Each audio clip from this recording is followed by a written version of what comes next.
in this situation will be coming here. It is the only level 1 trauma center in the area, which means that it's the only area suited to be treating injuries of this nature and injuries that you would expect from an active shooter situation. Now, Memorial has a helipad that is prepared and ready to accept any victims that might be coming this way, and it sounds right now like that number is going to be 5, so they'll be taken here. There are procedures and protocols that the hospital enacts whenever they are expecting a mass casualty situation, and those protocols have been enacted now, so they are ready to accept and treat anybody that comes through those doors by way of ambulance or by way of helicopter. So we're standing by here to see when any helicopters might come through, and we will of course keep everybody out there updated as to when we see the first victims arrive here at Memorial, and we are going to do our best to get condition information for those victims. Again, that is likely to come from the United States Army, so we will keep pressing for that. For now, I'm going to send it back to the studio.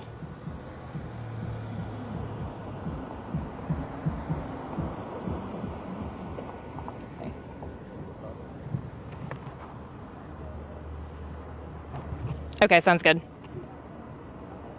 How long till the next hit? Huh? How long till the next hit? I don't know. We're doing wall to wall, so. Okay, if we're gonna be doing this all day, they're gonna have to bring me some more batteries. Dante's bringing batteries, isn't he? I hope so. Remember, my camera can only take these batteries. It can't take the others. Hey, y'all, what channel do you want Megan and Madeline on?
I know, if it was hot right now. Thankful for the cloud cover. Yeah, come to the top one. I don't know, they could come this direction, but they go over to the ambulance bay over there. Right there. I know the answer, I'm sure, but I would be remiss not to ask. Fort Stewart just put out a statement that said everyone was treated on site and moved to Wynn Army for further treatment. That would mean if they need it coming here, right? Okay, cool. They may be stabilizing someone, but most likely they need to be early. I heard but they heard trying to one. stabilize people before they get them. I don't know. Here. Yeah. Okay. So they'll probably check them out, figure out if they need to transport. And then bring them out here.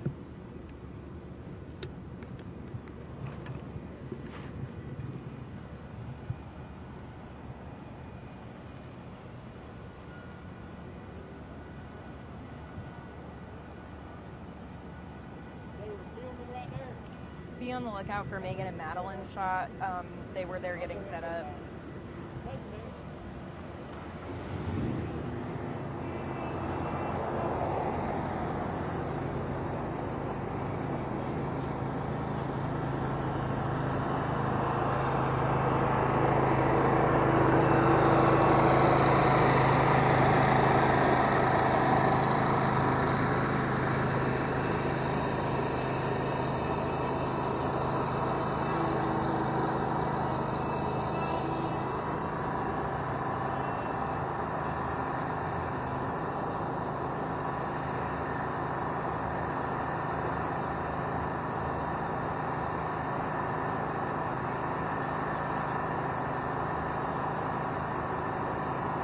What in the world?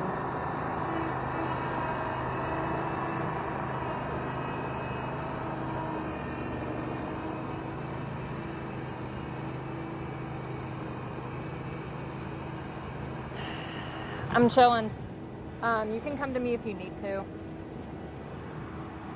Yeah, can you hear me? Okay, yeah, you can come to me if you need to. I'm all right. Yeah. Ricardo, I think they're going to come to us. Okay. Over.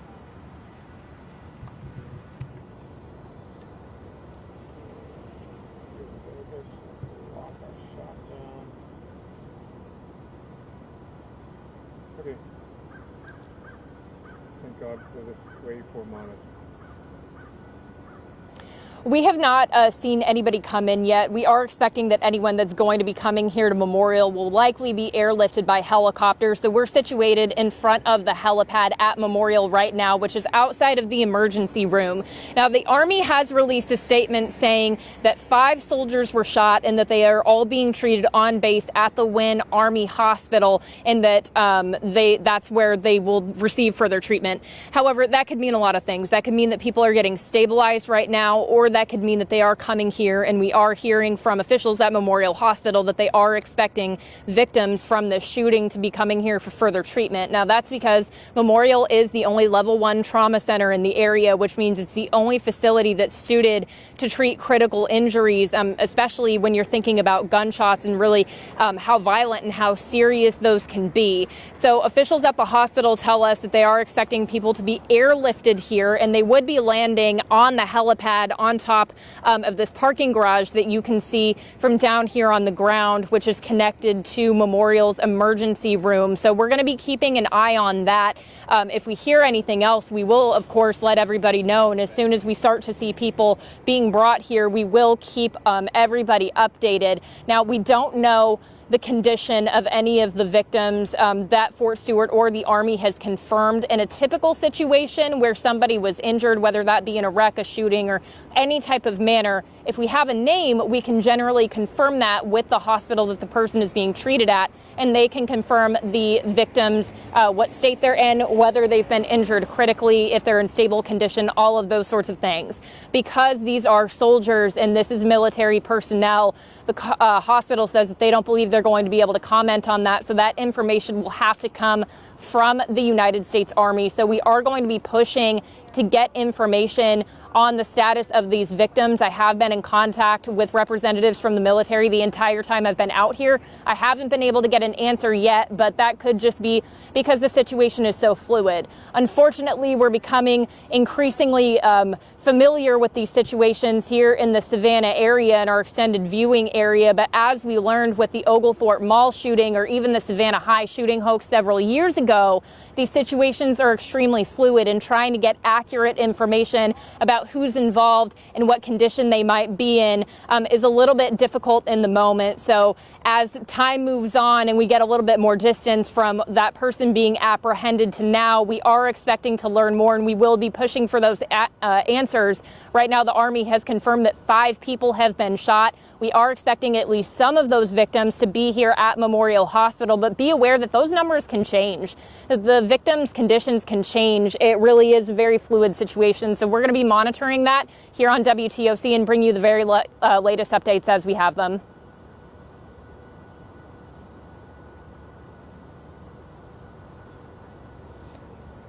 Thank you.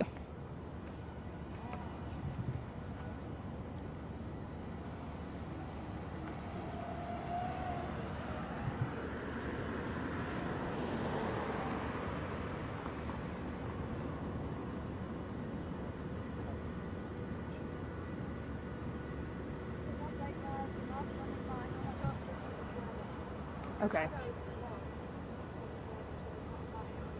Okay.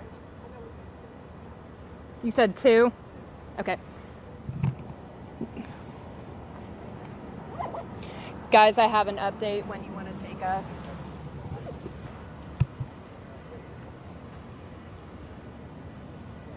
I have an update when you guys want to come back to me.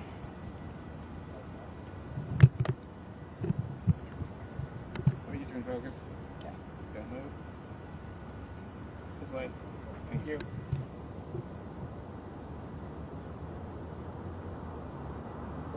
Good.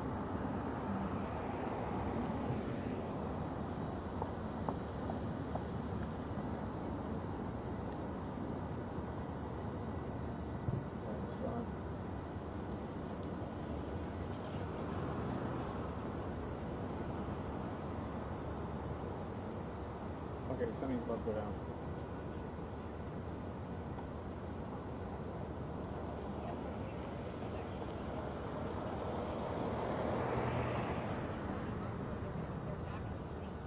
This morning, we have been expecting any victims in the shooting to be transported to Memorial via helicopter, but we have just learned from a spokesperson for Memorial that because of weather, the folks that are going to be coming in are going to be coming in on the ground via ambulance. And so far, right now, that number is 2 people. So we don't know exactly when they're going to arrive, but we do know it could be a little bit later. Obviously, it's going to be quicker to get to the hospital via helicopter than having to get on the highways and on the road, especially when you're talking about how far of a drive it is from Fort Stewart into, Southside Savannah. So we are going to be keeping an eye on that. But again, we have been expecting people to be airlifted to Memorial. We're learning that they will be taken via ambulance. So we're going to be monitoring when those 2 victims arrive, and we will notify everybody when we learn that they are here. We still don't know what condition they're in, but knowing that Memorial is a level 1 trauma center and that only 2 of those people are being transported here, I think it's fair to infer that they are not in great condition, given that this was an active shooter situation and 5 people have confirmed to have been shot. We are going to ask the Army for victim conditions and find out exactly.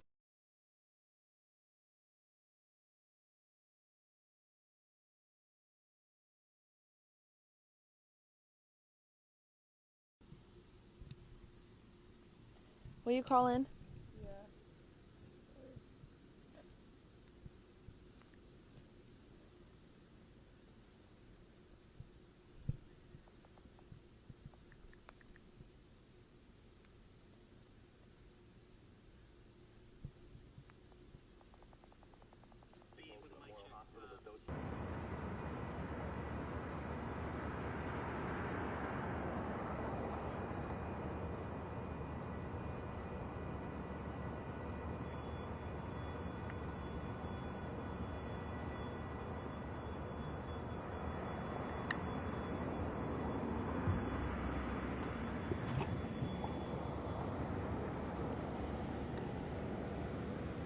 Hey guys, I'm seeing a tweet from the DC bureau that President Trump has been briefed on this, so the president is aware. Oh, okay, you guys beat me to it.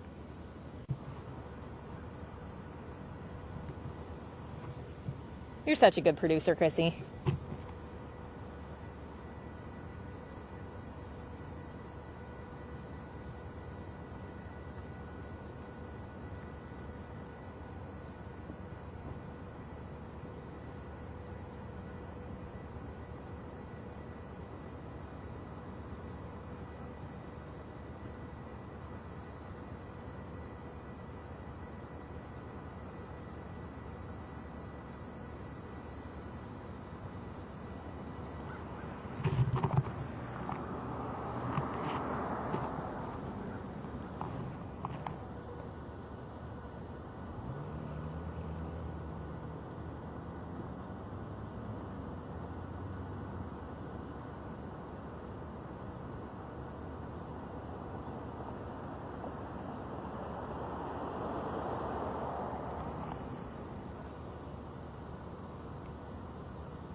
They got Beerster out at the base finally. Okay.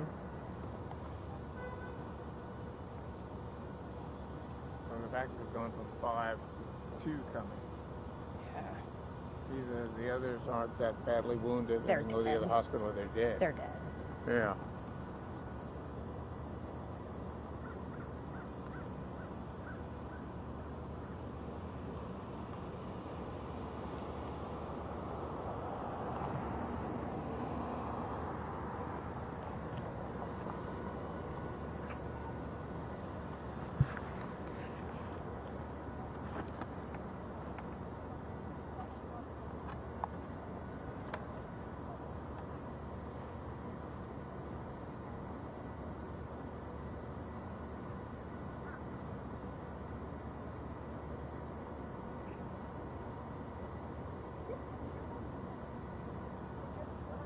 Okay.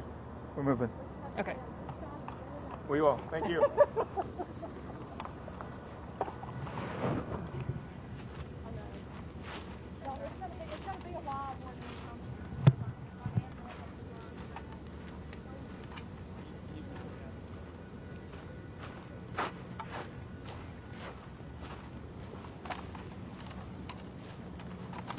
Sorry to put you out in the sun, but It's I think fine. it's fine. We got to do what we got to do. There's Dante with our batteries.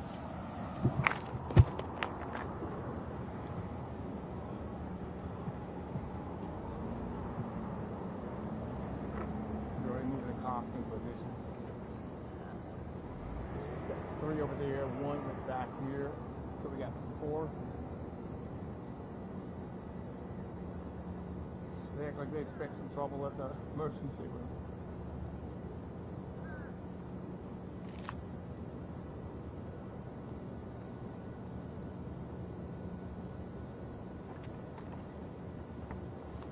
I'll go grab our stuff from him. Okay, I just want a clean shot.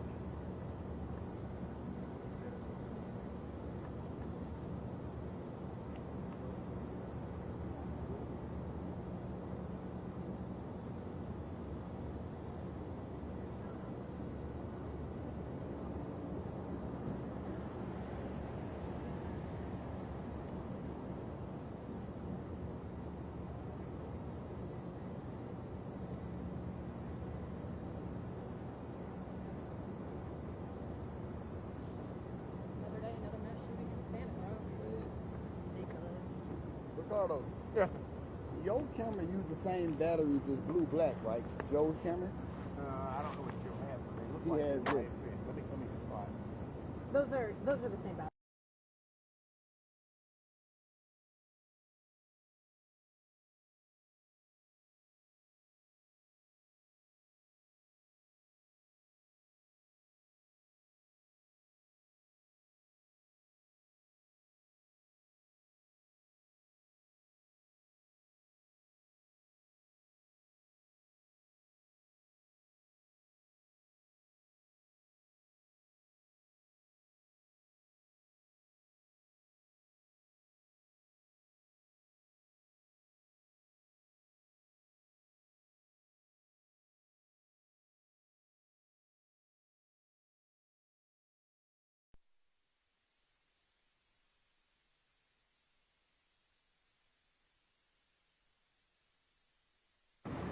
Knowing that I was going to be out here in the sun, I would have You even don't- taken. you don't- I would have even You don't taken want domestic. you don't want a beer in this kind of heat, Why man. not? It's gonna get hot.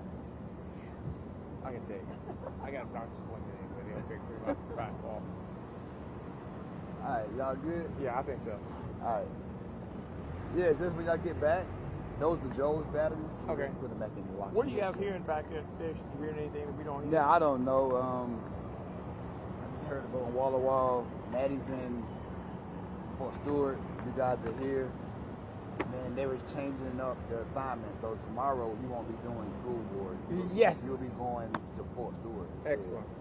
But at 4 o'clock in the morning? Yeah, same time. They just changed the location.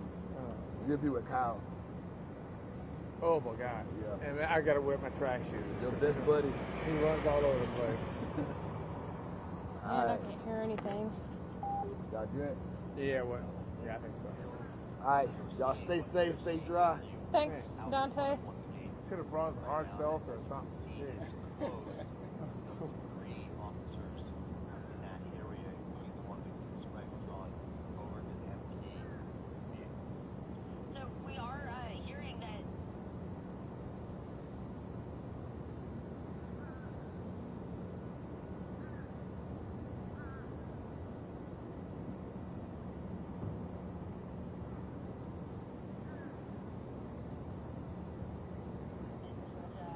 And at the White House, he is closely monitoring this whole situation. Again, this whole situation. So we are getting information Why is this right not- now into our newsroom as we speak, and things are changing, things are moving. We have a statement right here, a new statement. This is from Georgia Attorney General Chris Carr, and he said that So why did they send the unpaid to check on y'all, make sure you're behaving? Yes.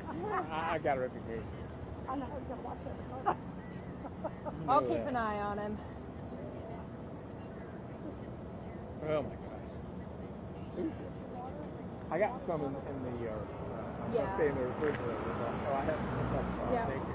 We get a live phone. Yeah, sure we can. I'm gonna just show them the bank.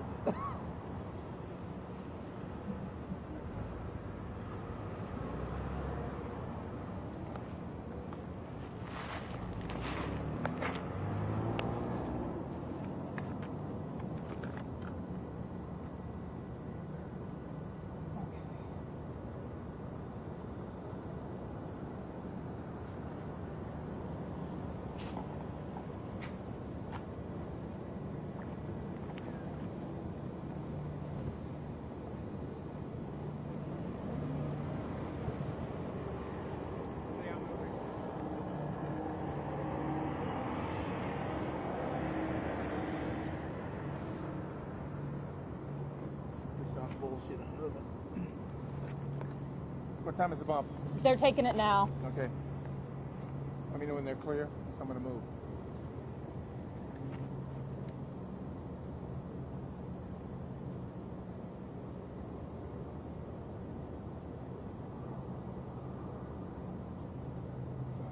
Shot's up. It's up now? All right.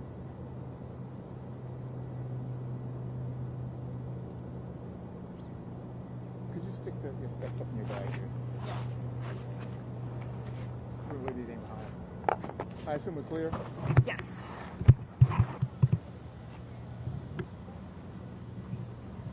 Oh, wait, Ricardo, I guess we're not clear.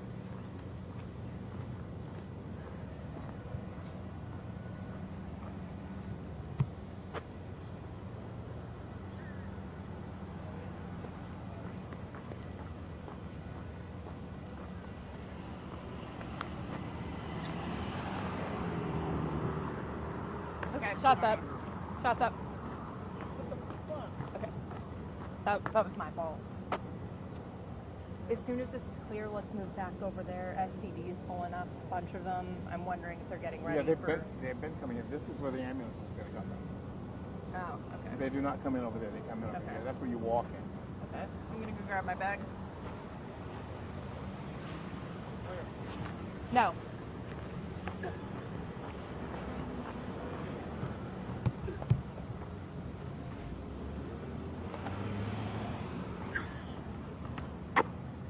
This is a long bump. Jesus. Yeah, I can do one. Listen, let's move. Here. Are we out of the bump? No, we're about to do a hit. Well, let's move. Come on, hurry. Come on. Okay. Chrissy, give us 2 seconds. This is what we want it to be. Okay. Reverse camera, please.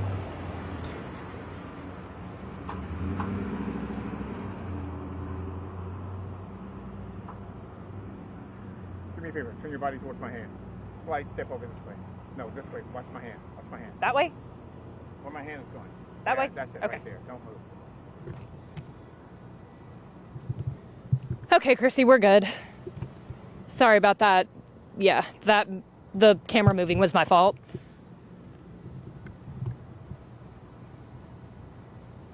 That was my fault. No, it was my fault. I told you you were clear.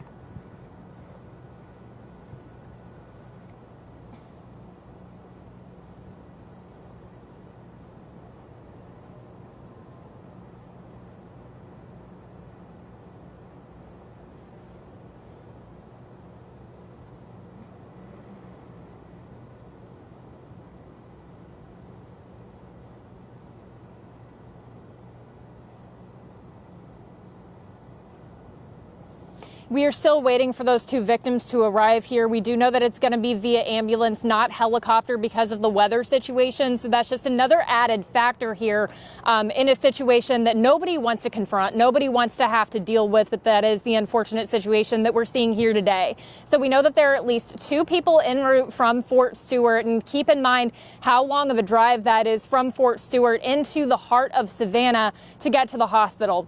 Obviously, they're in an ambulance. They're going to be able to go faster, have sirens on, so people are going to be moving out of their way.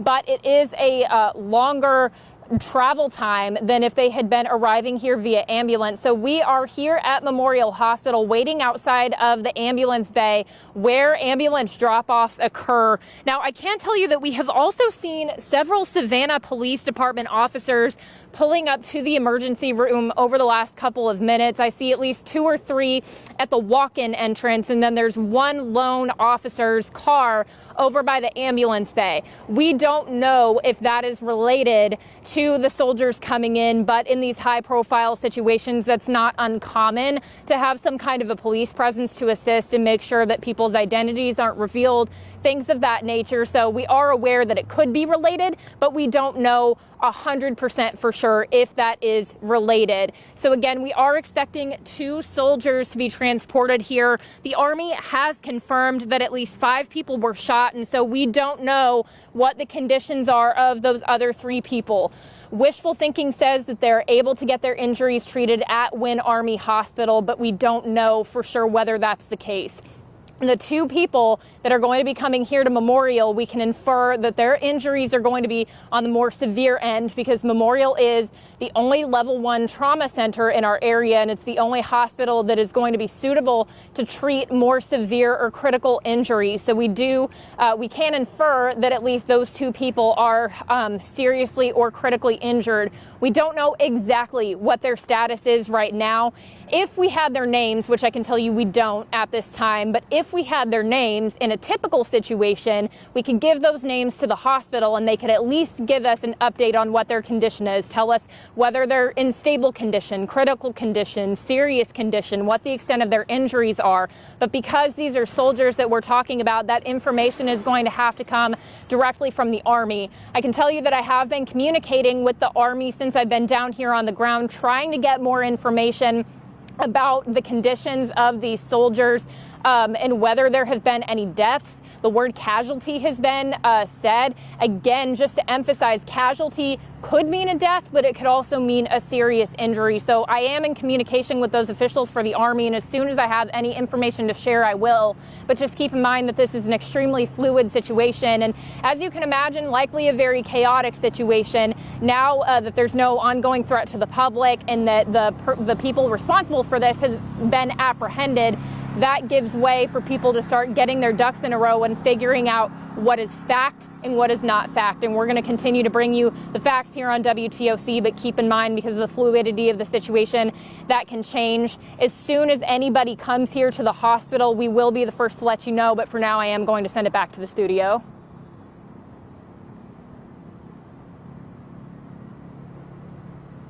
Thank you. All right, when the ambulance arrive, I may go off tripod. We may just be more fluid. Okay. Right now, I'm going to walk over to the street, because if they come down the street, I want to be able to see them. Okay.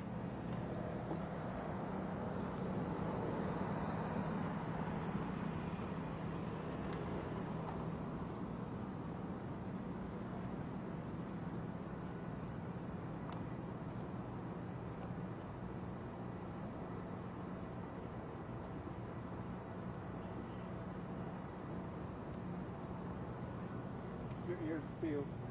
Huh. Ears. Yeah. If anything coming. I'm going to go stand over on the other corner until they need me and just keep an eye. All right, yeah, cool. I'm going to get my binoculars.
Ricardo, we're hearing they're about 15 minutes out. Hey, just so everybody's on the same page, we're hearing that they're about 15 minutes out. Oh, okay. I cannot find anything for Lewis. The soldiers arriving here at the hospital. The guys over at JCL all the time. Somebody over there might be able to give us a number, but I do not have a number for Lewis. Lewis Levine? Yeah, you got a number for Lewis? I think so. Hold on just a second. We may have a number for Lewis. Hold on. Yeah, I got nothing for Lewis. 912 912 572 572 3238. 3238. Okay. And are you hearing anything about a news conference? No, it's too early for that. Okay. Where are y'all? So we have a reporter en route. We're, I guess, still in the staging area. That we can. Yeah. Where can you? Do you drop a pin or let me know so I can pass it along? Yeah, just tell them to come around to the emergency room. That's all. The emergency room. Yeah. Where, Memorial? Yeah. Oh, y'all were down at Memorial. Yeah, you looking for somebody at the base? That's not me. But they did go to Memorial then. No, that's where they're going to bring them, I hope. Oh, so they're eventually going to bring them to Memorial. Yeah. Interesting. Okay. Good. Okay, cool. All right, well, I'll give Lewis a call. Thanks for calling. Okay, hey, I got a quick question. You don't know anybody working in the Philadelphia market by any chance, do you? Okay, please do. All right. We don't know if this is them, but take it. Take it, take it, take it. Take our shot, take our shot, take our shot. We don't know if it's them, but take it.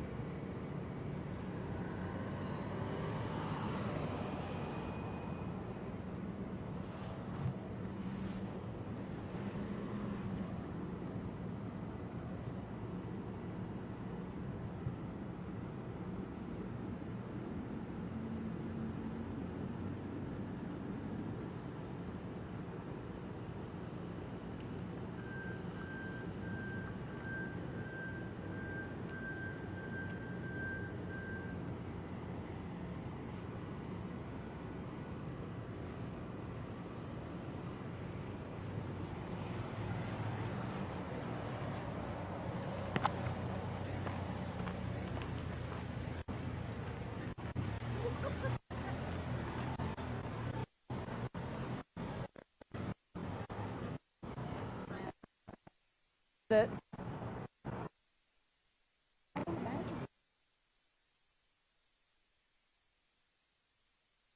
They would come.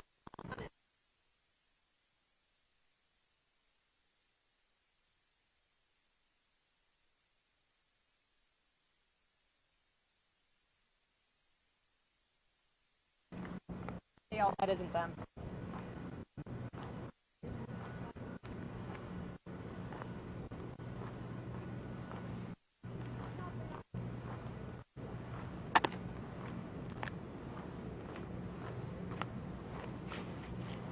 Not them. They don't have lights or anything. I know. I just looked. They're still doing. They're in their No, vehicle yeah. work. I'm just letting you know. Chrissy, I can go if you need me to.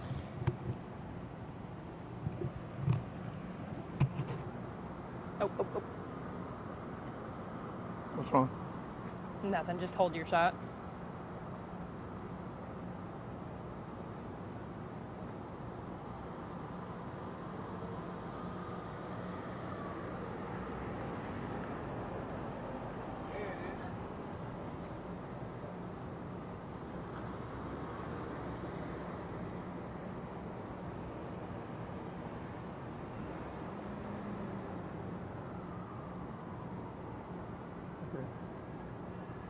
Chrissy got the shot up? No, they're on Madeline now. Okay, this sounds like an ambulance is coming. Hey guys, this is probably them. Get her off. Yeah, they're coming. Be nice. Don't say get her off, Shay.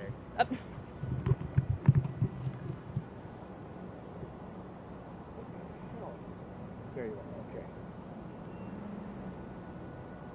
Ready.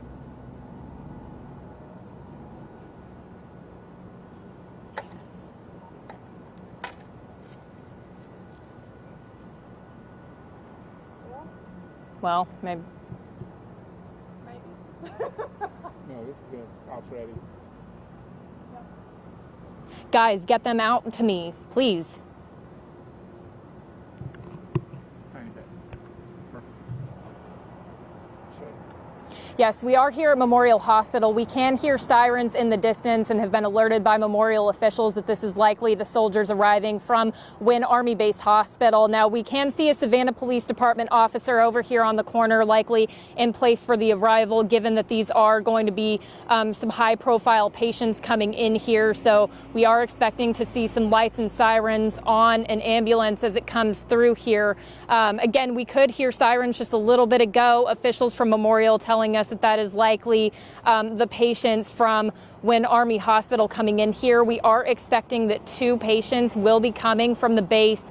Again, Fort Stewart has confirmed that at least 5 people were shot on the base, and 2 of them are coming here to Memorial in Savannah for treatment. Now, we will continue to remind you that Memorial is the only level 1 trauma center that we have in the area, so it's really the only appropriate center to be treating somebody with a serious or a critical injury, especially the type of injury that you would sustain with a gunshot. Now, again, I can hear sirens coming from, it sounds close to the hospital, coming from the direction of Duren. We are situated at the ER here at Memorial Health.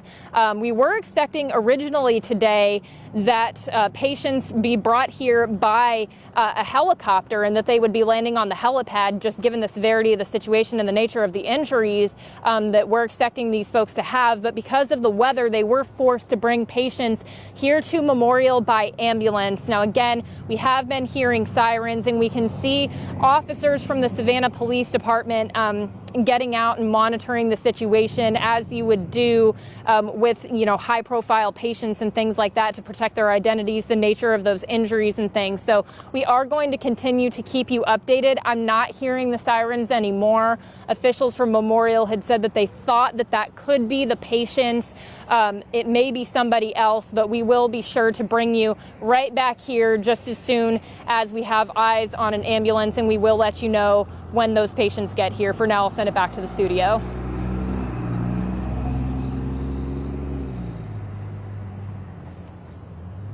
Yeah, sorry about that. They were like, they're coming, and I could hear the sirens.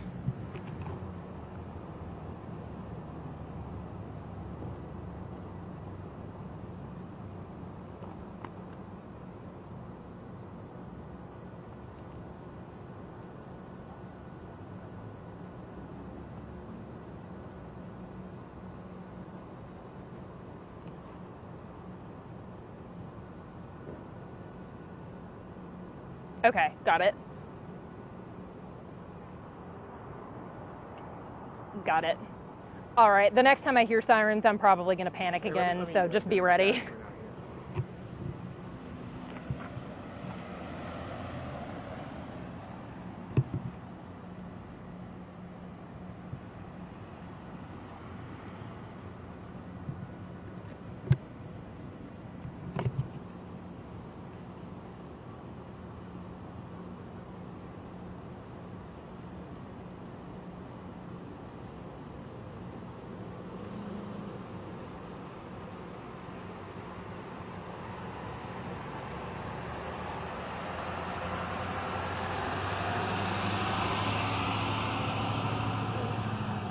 Oh, hey guys, this is it. This is it. This is it. This is it. Come to us. Come to us. Come to us. Come to us. Chrissy, come to us.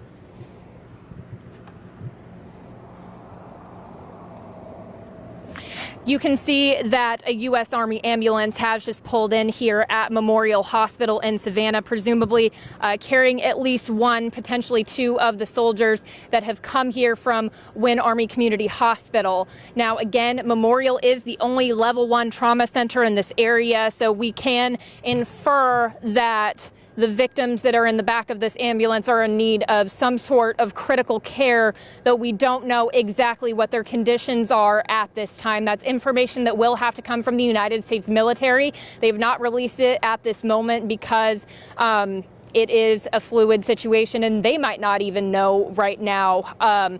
We assume that they have, of course, been in communication with medical personnel. Now, on the ground, you can see the Army ambulance, and you can see an EMT getting out right now. There are also several Savannah Police Department officers on the ground monitoring the situation. This can happen when high-profile patients are brought into a hospital. It never hurts to have an extra set of hands just to protect the identity of the people and just make sure that everything goes smoothly, especially when you're talking about patients that have come from a mass shooter situation. We can see an EMT getting into the back of the ambulance right now, and the person in the ambulance is likely to be brought into the hospital over the next several minutes. Now, they are being taken care of. As Dawn said earlier, we know that Memorial is likely bringing their best team together, the best of the best, to treat these patients. I can say that nobody has been rushed out of the ambulance. You've been sitting here watching this with me, and it hasn't been a rushing situation. So hopefully that's a good sign, although we just don't know. We don't know if there are 2 patients in this ambulance or if there's only 1. We are still working to learn the status of the other 3 confirmed victims. We're hoping that they were able to stay on base because they had less severe injuries, but we don't know that for fact yet. But we're hoping for the best in this situation. So I'll just give you guys a look at this ambulance as the person in there is being unloaded right now and taken into the hospital. I do see 1 person on a stretcher, so we could be expecting another ambulance within the next couple of minutes. We will be sure to keep you updated, but as of right now, we know at least 1 person has been taken into the hospital in a U.S. Army ambulance here at Memorial Hospital.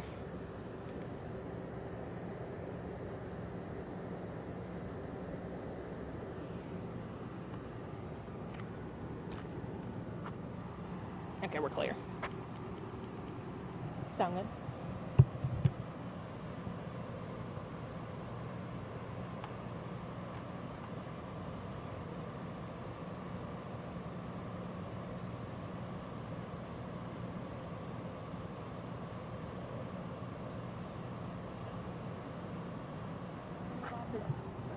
Okay.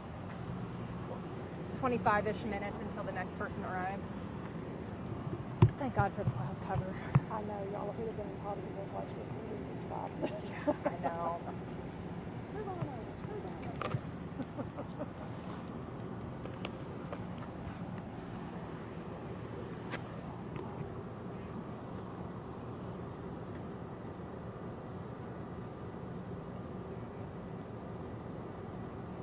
Keep your hand.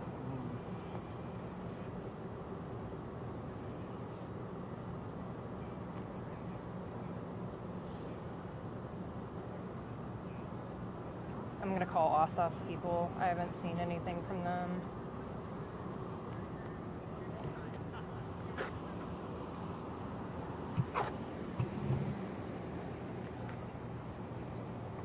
Hey, I'm all right. You guys totally could have put something out and I missed it because I'm out in the field right now. But did Senator Ossoff have a statement on the Fort Stewart shooting? Yeah.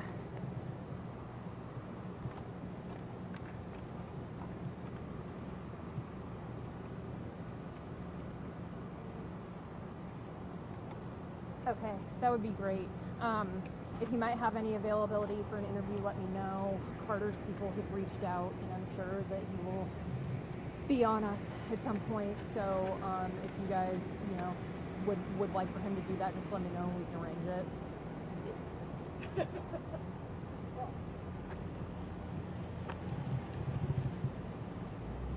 All right, thanks, Jacob. Bye. Not yet, but we are waiting for about 25 minutes to go out to the next ambulance. It's expected to get here. It's a long drive from Fort Stewart all the way here to Savannah, to the Midtown area that Memorial Health is located. About an hour drive, but we did see that one ambulance arrive so that one of those soldiers could be treated here at the level 1 trauma center.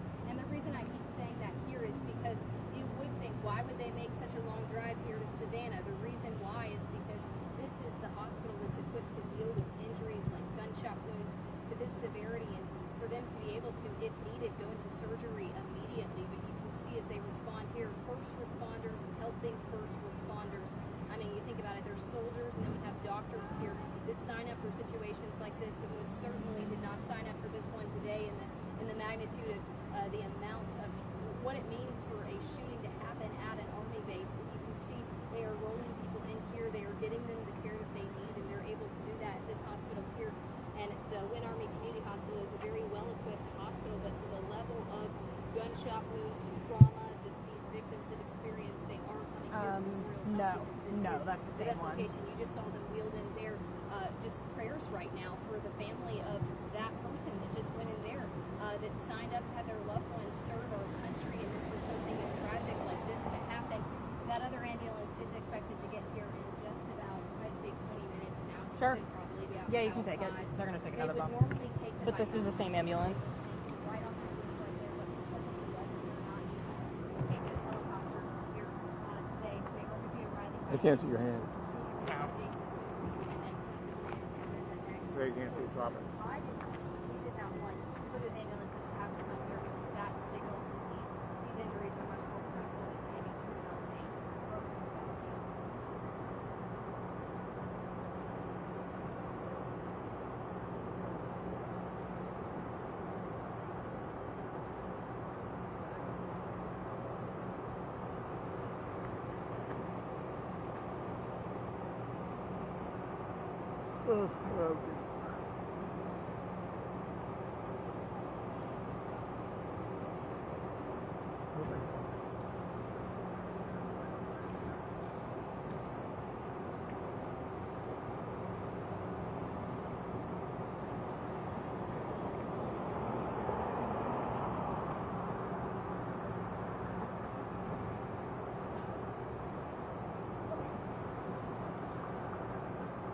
Oh, who's coming here?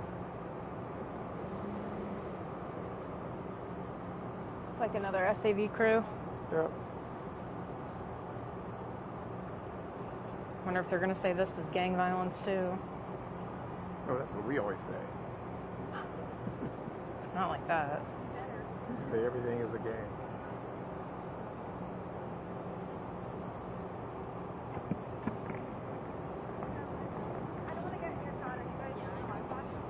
Not yet. Okay, We're going to do a bump shortly though.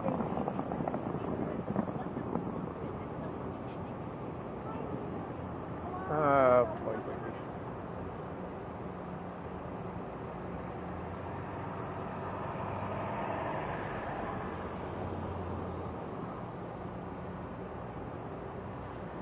All right. I'm still thinking.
See if our news director can be considered to bring food out for us.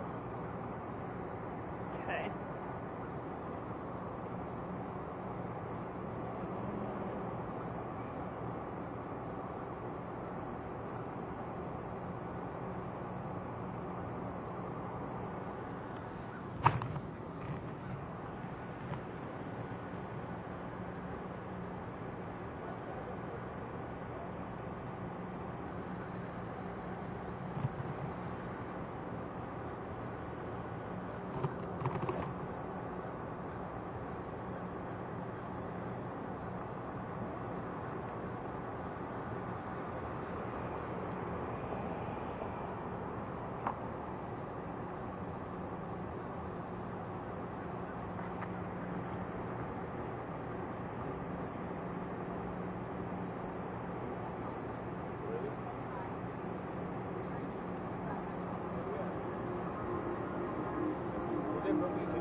Yeah, I can go whenever you need me to.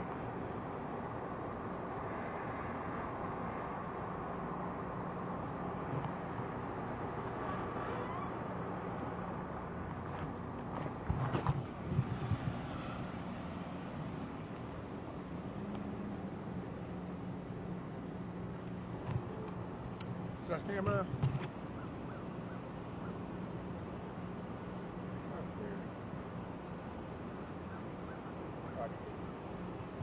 Come over that way. That's what you see the ambulance and everything.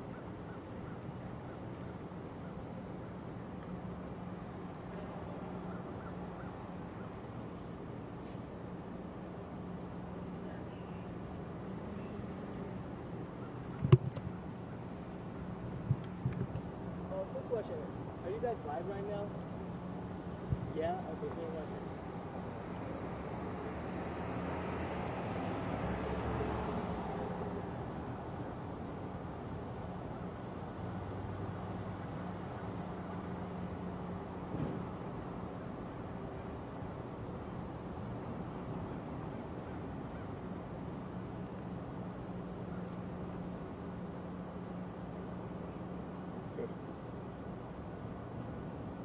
Yes, so actually I see another ambulance coming in right now. That is a Central EMS ambulance, the ambulance that we've seen from when Army Community Hospital has been labeled U.S. Army. So I don't believe that this is an ambulance that's carrying any soldiers, although we don't know that for certain, but I can tell you the last ambulance we saw that had the last soldier was labeled U.S. Army.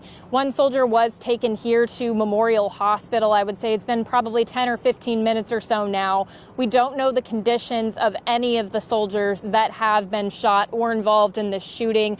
The Army hasn't given out that information. We did just get a press release from the Army several minutes ago saying that they weren't going to provide any further information until the investigation is complete. But again, we're also hearing about a press conference in a couple of hours. So it just serves as a reminder that in these situations, things are very fluid. You could hear one thing from one source and one from another. We really don't know what's going to happen, which is why we have a team of people on top of this situation throughout our entire viewing area. The Army has confirmed that 5 people were shot. 2 of them are here at Savannah Memorial Hospital, or rather one person is here. Another is in transit to Savannah Memorial Hospital. We know that this is the only level 1 trauma center in the area. It's the only hospital that is fit to help people with critical injuries, as you would imagine somebody would sustain had they been shot. I can tell you that in a typical situation, if somebody was hurt, if they were in a car wreck, if they had been shot, if they had been injured anyway, if we had the names of those people, we would be able to reach out to the hospital and they would be able to confirm what that person's condition was. They wouldn't tell us anything beyond that, but they would be able to confirm what that person's condition is. That's not how it's going to be in this situation, because this is military personnel, because it is soldiers. Any information is going to come from the Army. And again, the last update that I saw from the Army was that they're not going to be releasing any additional information until their investigation is complete. Though we do know that that could change. I would say around 15 minutes ago, officials from Memorial Hospital told us that the next soldier was set to arrive here in about 25 minutes. So we are expecting somebody to be here in 10 minutes or so. We will keep you updated when that person arrives. But for now, I am going to send it back to the studio.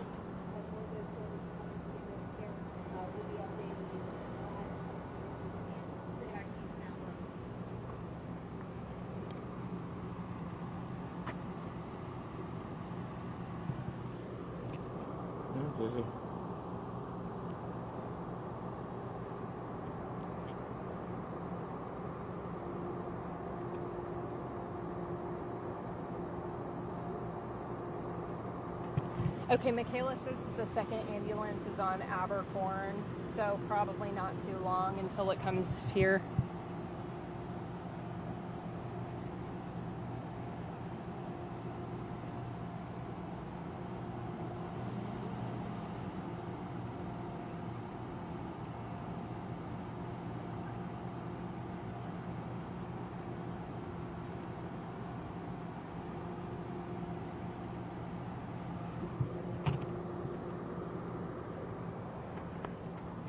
Michaela just texted me that someone is streaming you and me on YouTube. I haven't seen anybody. How the hell are they doing that? I have no idea. Can I give them a card? Hmm. The foot from the bird? You should. Where are they? I don't know. I wonder if it was that guy that walked up to ask us something. Oh, that bloke there. Did he look crazy? He didn't look not crazy. Oh, this is Savannah.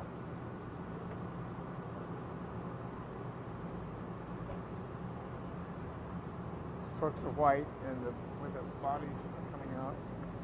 Deep, dark shadow. Bad combination. Hello. Hi. Love you on TV. See you all the time. Thank you so much.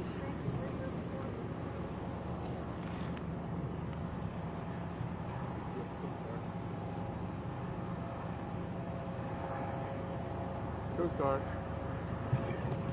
Michael's calling me. Hello. Yes.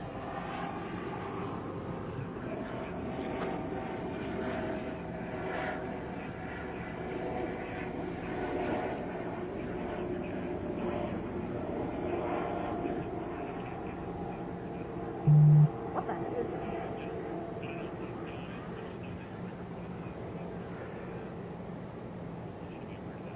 Okay, I appreciate it. Thank you. Okay, bye. Okay, some station is streaming us somehow. They've tapped into our feed, and I don't know who it is or whatever, but we're apparently on a hot mic live on the internet right now, so just be aware. Wow.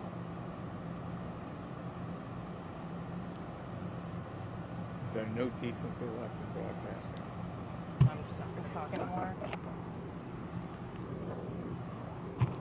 Okay.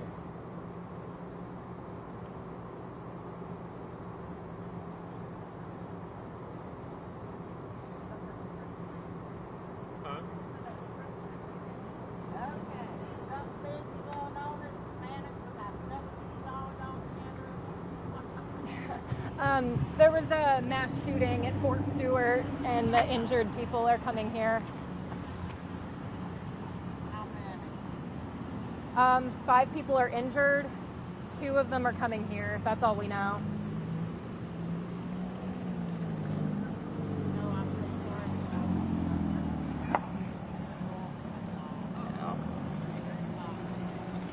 I know. We appreciate it. I do. I think about it all the time. The reason I'm here is I've got a good friend, my granddaughter is the research fellow. And I think okay, something's going on, Butter. Why? I said, you never see all 3 children stand together. Now, I would like to say this. Y'all can spend more time filming protests and send them to national. See, I can't get out and protest. I've had a 5 kids. I gotcha. I'm so sorry. I can't really talk right now. I know. Y'all do. Okay, let's get ready. Okay. Yeah. Hey, y'all, they're coming. If you guys can cut to me, please. Yes. Yeah, have them come to me. Okay. A little more. We do hear lights and sirens right now. We were told about 25 minutes ago that we could expect the other victim that is expected here at Memorial to be here in about 25 minutes. I can hear those lights and sirens right now, and the ambulance is coming around the corner. I see a Georgia State Patrol vehicle pulling in, a Georgia State Patrol truck, so they were likely escorting the ambulance here. And after that, we can see an ambulance coming in behind them. So this is going to be that soldier. They have a full police escort, as you can hear, trying to step away so y'all can hear over the sirens. But we see a Chatham County Sheriff's car, a Georgia State Patrol car, a Savannah Police Department vehicle. I saw, I believe, a Georgia Department of Public Safety vehicle as well. Now, the ambulance that's presumably carrying that second soldier has pulled into Memorial Hospital's ambulance bay right now. It's clear that this person is in need of help. The staff here at Memorial Hospital has been standing by since just after 11 o'clock this morning when we first learned of this event. Now, the first patient was brought here, I would say, around 25 minutes ago, and now this is that second patient from the Fort Stewart Army base that's here at Memorial to receive treatment. Now, I'll remind you again that Memorial Hospital here in Savannah is the only level 1 trauma center in our area. It's the only hospital that is fit to treat serious or critical injuries like we can presume this soldier has. Fort Stewart and the Army has confirmed that 5 people were shot on base. 2 people are here at Memorial now. That last person is being unloaded from the ambulance as we speak. We don't know the extent of anybody's injuries, nor do we know the status of those 3 other soldiers. We do know that they were being treated at Wynn Army Community Hospital, which is on base, and that anybody that needed further treatment was going to be taken here to Memorial in Savannah. So we are hoping that those other soldiers are not in need of critical care, and that is the reason that they haven't been taken here to Memorial. But that second soldier, I can see them on a gurney right now being wheeled into the building, and we can see police officers as well. As we're going to take a zoom out here, we see another ambulance coming in. We don't know, don't believe it's related to the situation. We were told that there were going to be 2 patients from Fort Stewart coming here, and we have seen both of them now. There is a very heavy police presence in this ambulance bay. We saw several vehicles escorting the ambulance. Now, you might be asking again, if these patients are in critical condition, why weren't they taken by air? Why weren't they taken via helicopter? And that seemed to originally be the situation, but unfortunately the weather in our area prevented a helicopter from safely getting up in the air. So these soldiers had to be taken by ground via ambulance from Fort Stewart here in Savannah. And as we all know, that can be a fairly long trek, especially at this point in the day, which is why the second soldier likely came in with a police escort to get them to this hospital as quickly as they possibly could so they can receive the critical care that they're very much in need of. I can tell you that that first soldier did not have a police escort. They were brought in from the Army ambulance. This second soldier did have a police escort, and we can see those multiple agencies, including the Georgia Department of Public Safety, the Savannah Police Department, the Chatham County Sheriff's Office, and the Georgia State Patrol are still in the ambulance bay right now. We are working to get information on what the condition of these victims are. I've said it before, I'll say it again. In a typical situation, when somebody has been injured, if we have that person's name, we can typically reach out to staff at the hospital and they will give us what the person's condition is, whether that is critical, serious, the extent of their injuries. That's all they'll give us. But they will tell us. In this specific situation, because we are talking about soldiers, we have to defer to the United States Army, and the Army has not released any information other than 5 soldiers are shot, and we know that 2 of them, as of right now, are at Memorial Hospital in Savannah. So we are going to continue to bring you the latest updates as we become available. We're going to continue asking the Army for updates on these folks' condition. We are hoping for the best, but for now, I am going to send it back to the studio.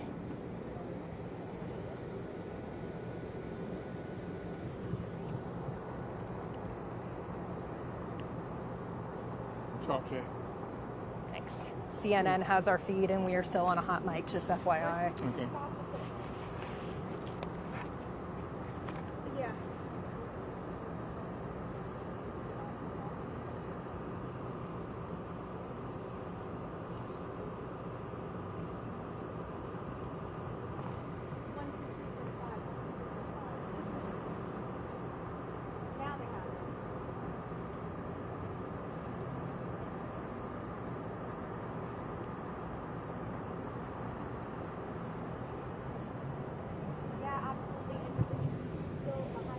Yeah.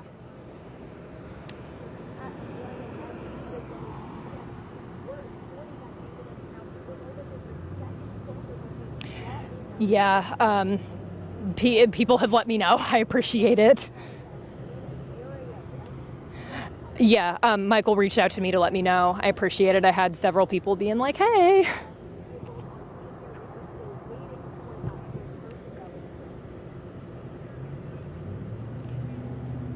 No, it's okay. I mean, we haven't said anything, so.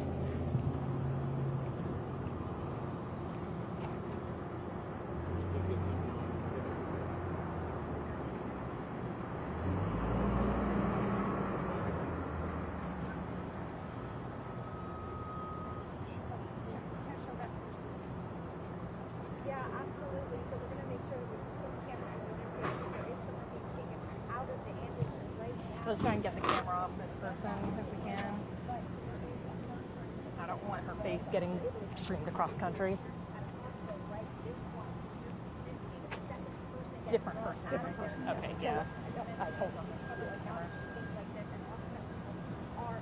Yeah, there's 2 people in this area that are here. And well, wait, yeah. So as we mentioned before, in a lot of different shootings, and a lot of times they are black.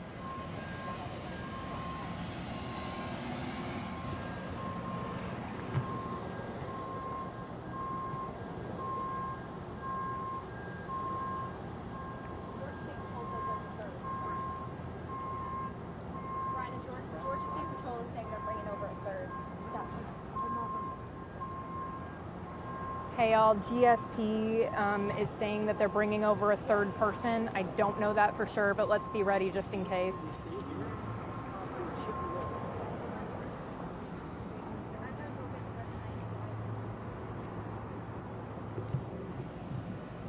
Hey, did y'all hear me?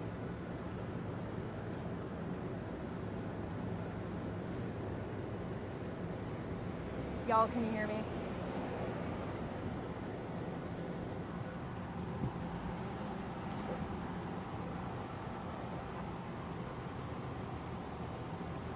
Okay, hey, did you hear what I just said? That there could be a 3rd person coming? I haven't heard that, so I'll let you know.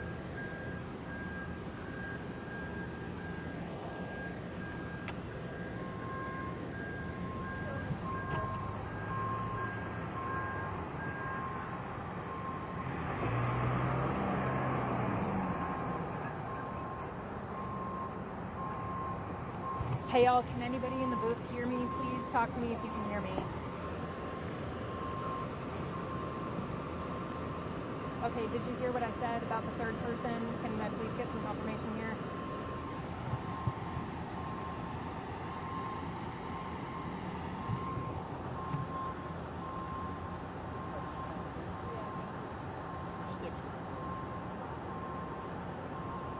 Ricardo, we're up.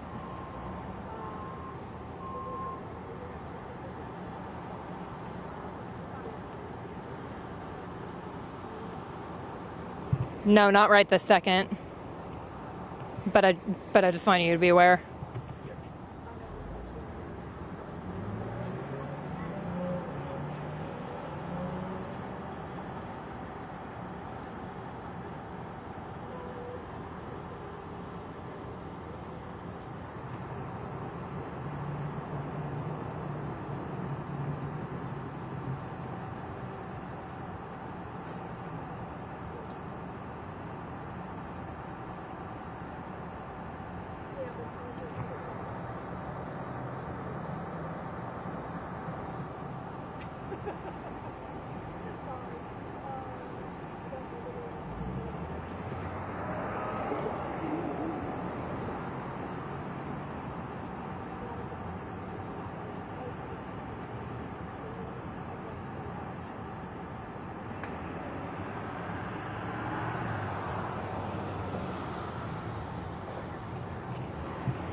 Your eyes filled, dude. Huh. Your eyes filled. Yeah, I am. Carter, do you need water or anything? Not yet, but I will. Okay. They're coming to you next. You don't have any, do you? Yeah, I got some over there. Okay. All right.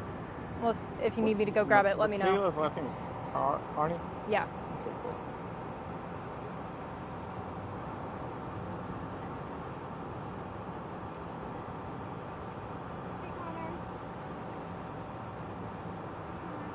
I will go off the shoulder for another bit, okay?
Okay.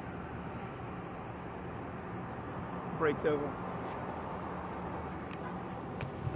Hey, y'all. We got another ambulance coming, it sounds like. Dress camera, please.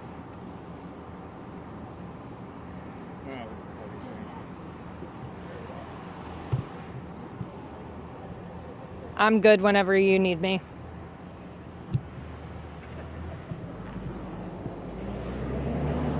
Okay.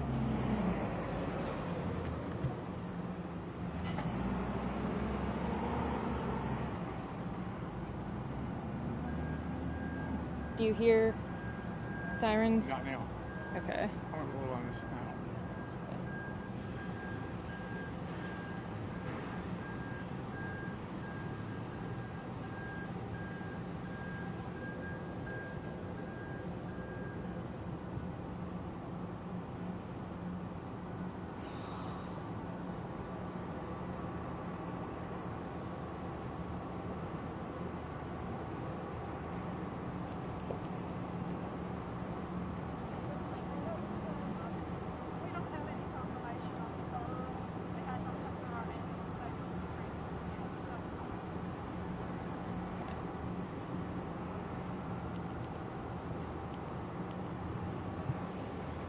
Okay, Chrissy, so we don't know. Memorial hasn't gotten confirmation that this is a soldier, so I'll let you know if we need to go.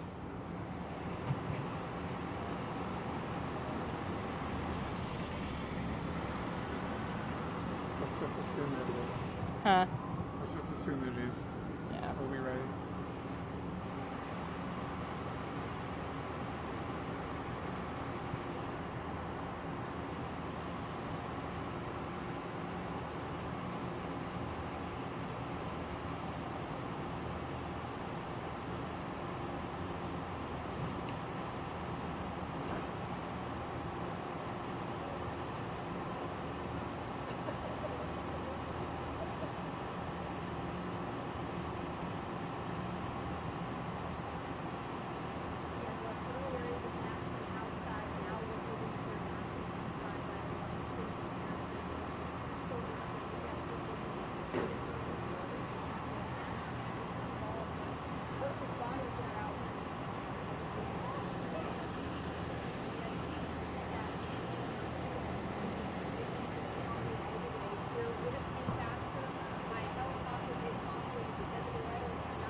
Okay, Chrissy, I'm gonna step out so you guys can have a bump if you need it. If I hear any more sirens, I'll let you know. Yep. But as soon as we see another come into this area, we will show it to you. We will take that live because I know there's so many soldiers that know them, that just are there on base with them. If they don't know them yet, they will eventually. This is sure it will have many impacts throughout this entire very heavy military community of Southeast Georgia and North Country as well. We're bringing you all those updates here from Memorial. Welcome back to you.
I'm asking if they need social witness from this.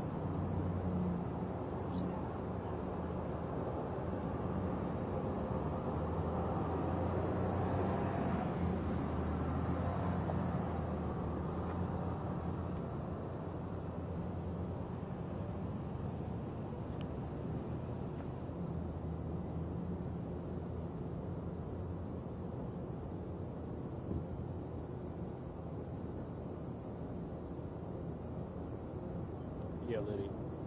They need some. Okay.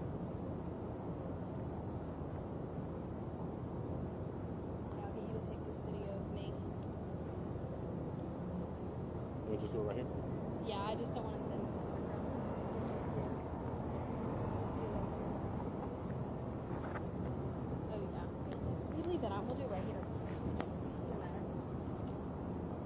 whoever you want. Okay. Okay, that's fine again.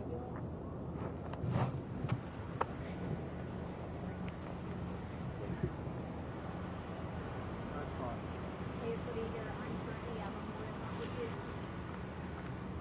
Hey y'all, we got sirens coming in if we want to be ready. Hey, it's Lydia here. I'm at Memorial Health for the Chrissy, can you hear me? in the shooting at Fort Stewart now arriving.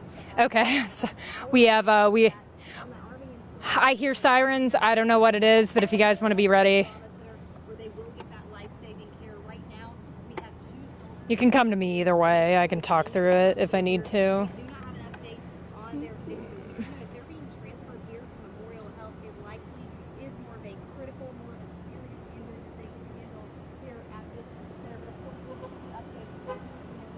About their condition. And another soldier is up here at Memorial Health.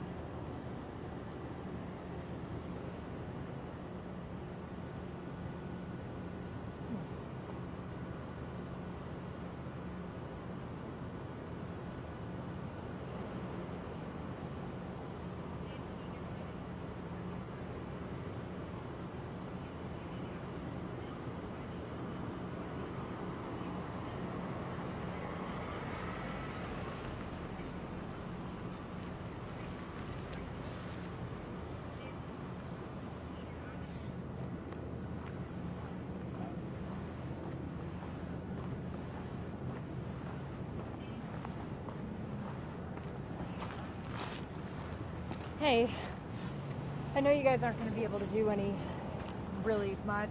Is there a scenario where we might be able to get from someone from the hospital talking about just like critical response readiness, like?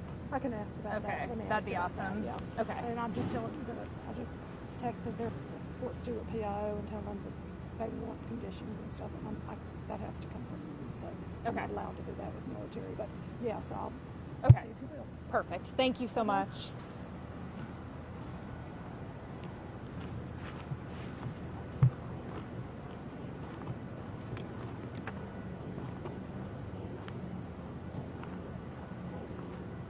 Yeah. Okay, well, sirens have subsided, so I don't know if it's anything. Right from the coroner's office. What's that? Is that the coroner? No, no. Are you sure it's not the That's not the coroner. That's the DPS vehicle. Let me see. Hold on. Let's see. Little tag. Is that a tag? What's that? Yeah, I think that's the Department of Public Safety vehicle. They just brought a gurney out of the back?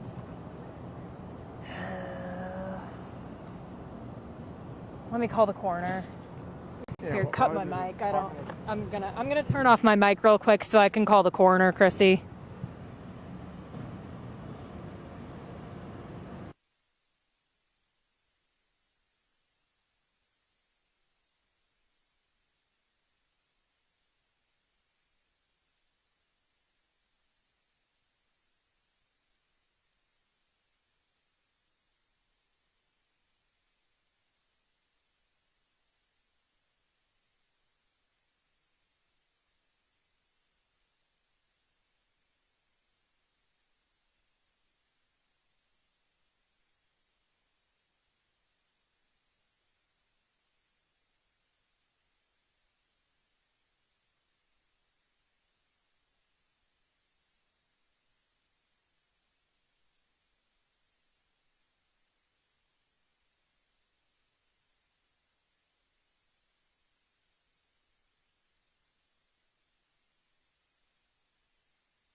Okay, I have my mic back on. It was nothing. I think it's a funeral home. Hmm. You think it's a funeral home? It could be. It's probably unrelated. No. Once you're done, I'll go. How is CNN tapping into our feed? Should be on our. Yeah.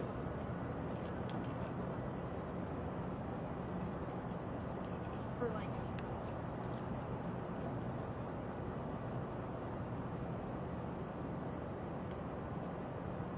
They're resetting, so you might need to.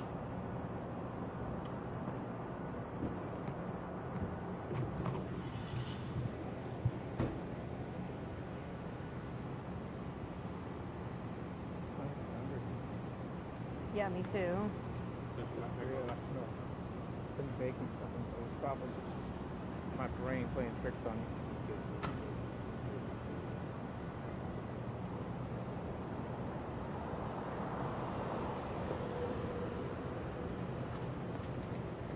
Carter, if you start to like really need food, let me know and we can have someone bring you something.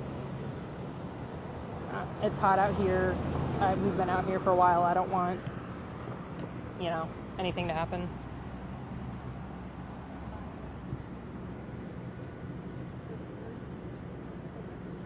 You got a presser at an hour and a half down there, right? Yeah, 3:30 on Fort Stewart, and then I asked Bryna if they might be able to potentially. They're not going to be able to talk about like victim condition or anything, but Yeah. I asked to see if like they might be able to talk about like critical response or that Yeah. kind of thing. Monitoring all the different things. It'd be great if we could do it right out here. I know. Memorial health officials here to hear yet if there's going to be a third soldier. Right now we don't have full confirmation from Memorial Health that a third is coming in, but we know two have came by ambulance. And the reason they're having to come from ambulance, which is a lot more difficult than coming by helicopter time-wise, is because of the weather conditions. That's why they I'm cannot gonna call fly the sheriff. the hospital. Is the hospital that's there after the Stewart. They are coming here to Memorial Health. The reason that they are is because of it being a level 1 trauma center, the fact that it is equipped to deal with gunshot victims all the time here. We don't know the conditions yet of the soldiers. We know that there's another soldier that expired on the side of their condition. We know that two are here right now inside that building, hopefully getting the life-saving care that they need. Hopefully not here if there is any casualties with this. These are just gunshot wounds, and it isn't anything worse. Of course, we can bring you all those details as they come into us, as they're confirmed to us, and we will tell you if we know anything.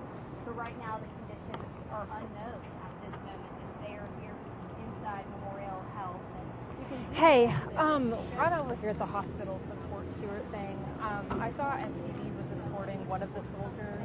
We had heard that there was maybe another being taken here. I just didn't know if y'all were involved in an escort, might be able to tell me if there's a third that we should be expecting.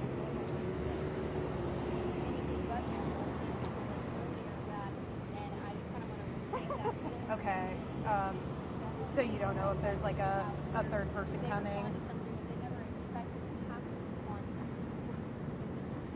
Okay. Thank you so much, Neil. Appreciate it. Bye. To protect us when something like this happens. It's a very somber atmosphere out here right now, but we'll continue to bring you the latest as soon as we see more of those ambulances coming here to the hospital. Back to you.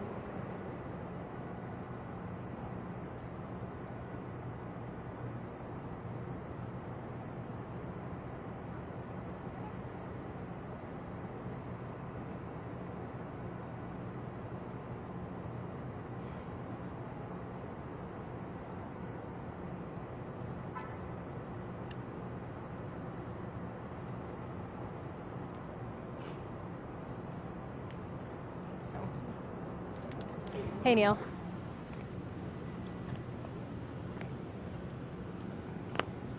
Three. Okay. Thank you so much. That is super helpful. All right. Thanks. Bye-bye. Okay, so it sounds like there is a third. We just don't know. Okay. Hey, Chrissy.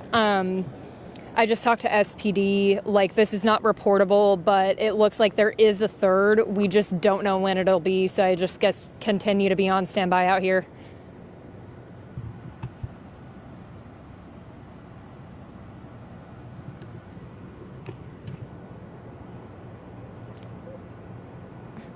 Yeah, he put something on Facebook.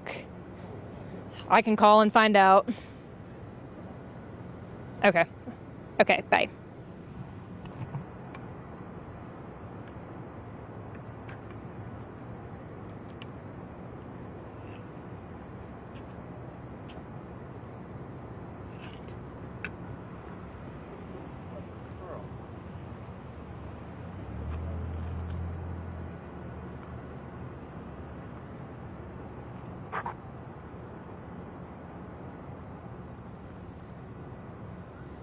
Carter, do you mind? I'm gonna go grab my water and bring it back with me.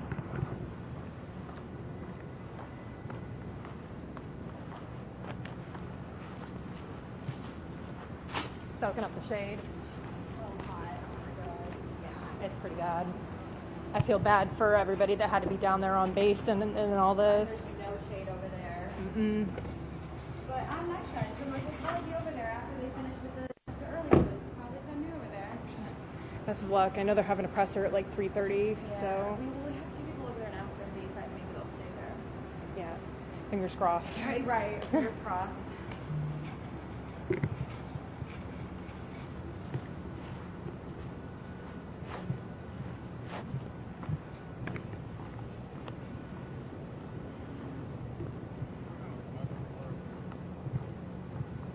Sounds like we're staying on until 3. We'll have the 3 as normal.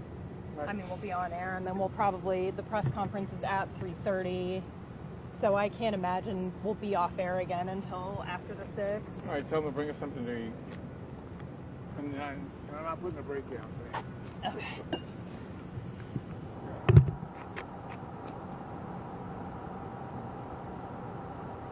You don't have any lunch back at the station, do you? No. Okay. You? No.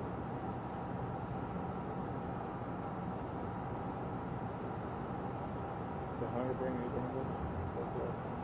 He's at home. He worked morning shift today. Okay.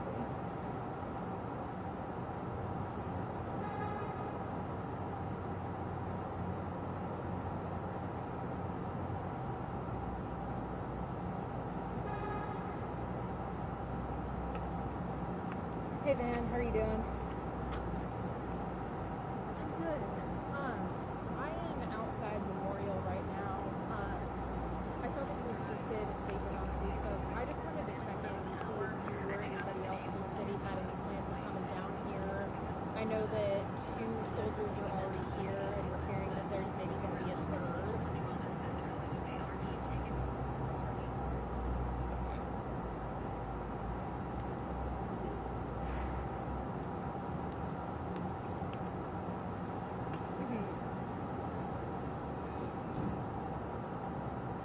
Okay.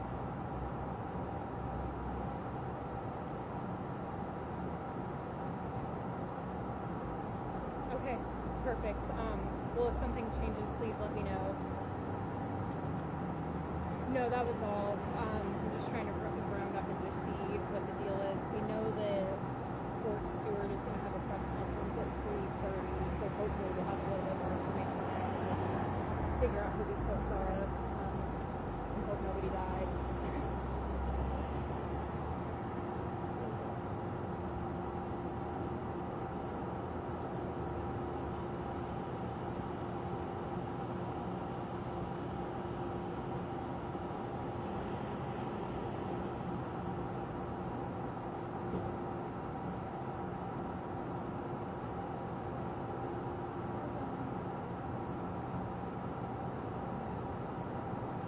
Okay, perfect.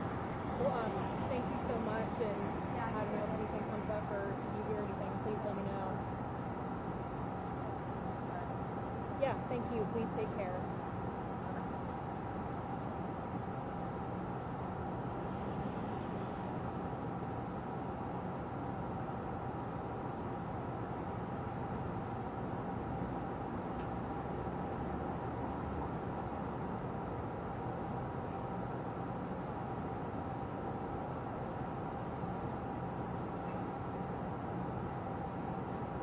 Hey, I am so sorry, Mr. Cole. I was talking to someone on the other line. I'm good. I just wanted to reach out. I'm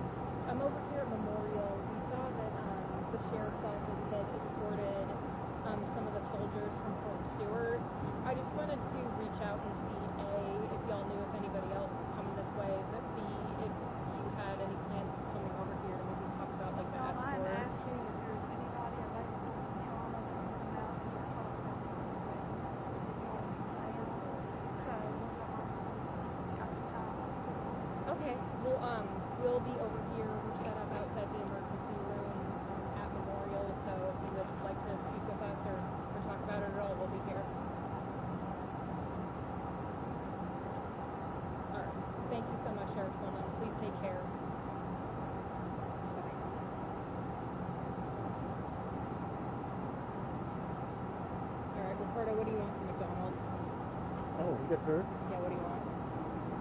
Where are you gonna get food? Somebody's gonna bring it. What do you want? I don't know. Why do you give me options? What do you want? Just tell me what you want. You want a Big burger? Mac, Some yeah. nuggets? Okay. You want a drink? Unsweetened tea. Okay. See, somebody else said food supposed to be away. Oh, I like to see the sign that number there.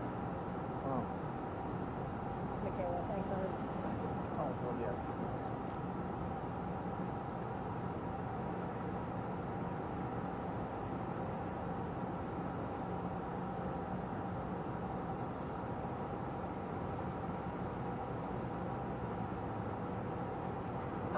Chrissy, we still don't hear any sirens or anything, but if you need something from me, I can do something.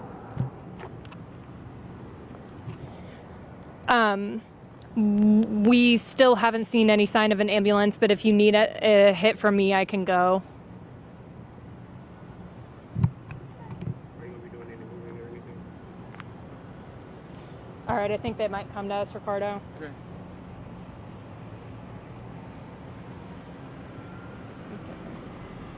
Light change, try to stick with. All right. Yeah, we're good.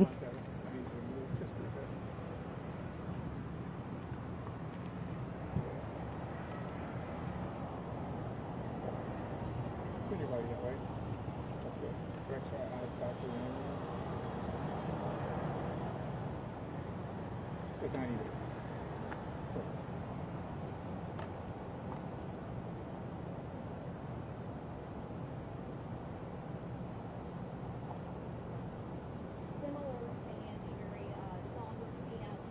So the hospital has not been able to confirm this, but I am hearing from multiple other law enforcement sources that a third soldier from Fort Stewart is going to be transported here to Memorial Hospital in Savannah.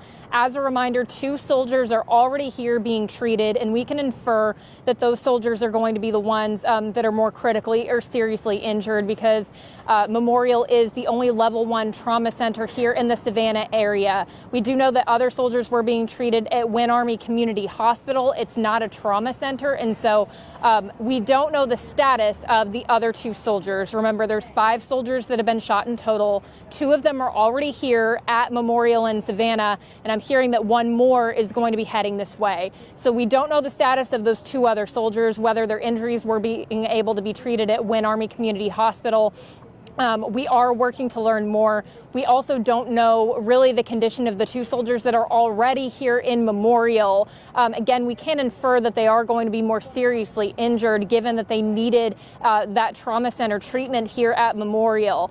In a typical situation, we would be able to reach out to a spokesperson for the hospital and give them a name, and they would be able to tell us what condition that person was in. But because these folks that are coming here from Fort Stewart are military, the hospital is not able to confirm their condition. That information has to come from the United States military. We are expecting that press conference at 3:30 this afternoon, and we will be asking, of course, about the conditions of the victims in the shooting, including not only the status of the folks that are being treated here at Memorial, but also the other 2 soldiers that we know of that have been shot today on Fort Stewart. Now, we do know that everybody is being brought here via ambulance because helicopters were not allowed in the air today. So we are again expecting a 3rd soldier to be taken here via ambulance.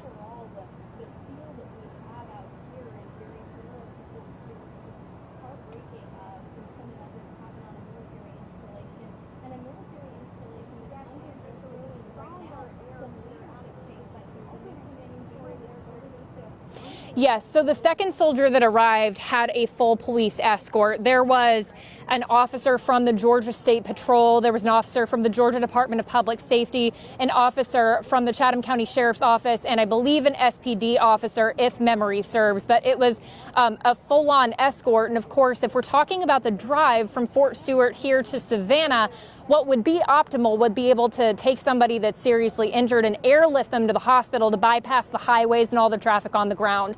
But because the weather was not safe enough for that, those soldiers had to be transported on the ground via ambulance. And so with that escort, they were presumably able to make it here much quicker than they would have been, because, I mean, you know how it is. You're on the highway, you see those officers coming up behind you. You're going to get over pretty immediately when you see those sirens in your rearview mirror. At least I hope that you would get over pretty immediately in that situation. And so things have really calmed down here in the ambulance bay. There are a couple of unrelated ambulances that are here right now. But again, after speaking with several law enforcement sources, we're expecting a third soldier to be brought here at any moment.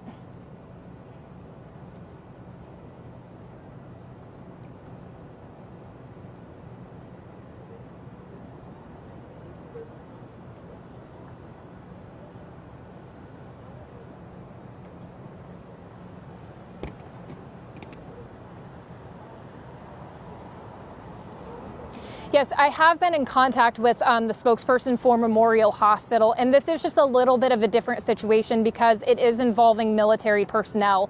Usually in a mass casualty situation, the hospital would absolutely hold a press conference, give updates about victim conditions and things of that nature. But because the victims in this situation are actively with the U.S. military, that changes the rules a little bit. So anything that we're expecting to hear, that is going to be from the U.S. Army. Now, I have inquired with Memorial about what their critical care procedures look like. I know here on WTOC we have done stories in the past about triage training and what it looks like to prep for a mass casualty situation, what it takes to prep for a critical care situation. So we're hoping to learn a little bit more about that. But as far as doctors coming out and talking about what they had to do to stabilize somebody in any given situation, I don't think we're going to hear anything about that today because of the military aspect of this mass casualty situation.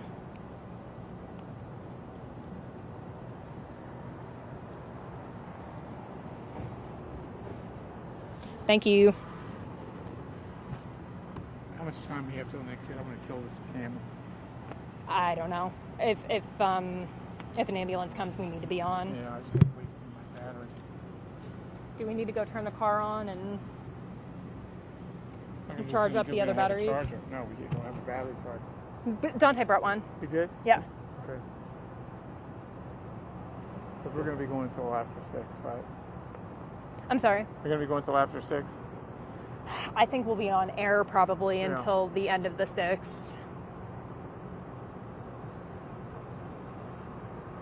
I'm surprised the camera hasn't shut down. It tends to overheat. Thank God it's cool today. Yeah.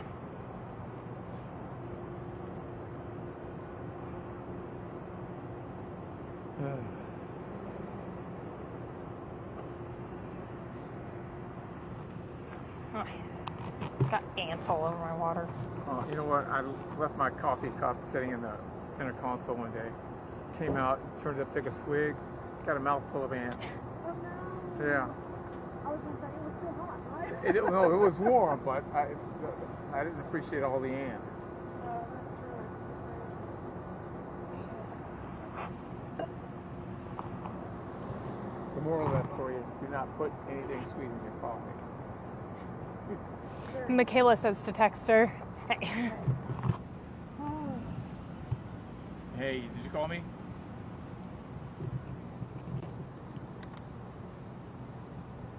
Are you talking to Michaela?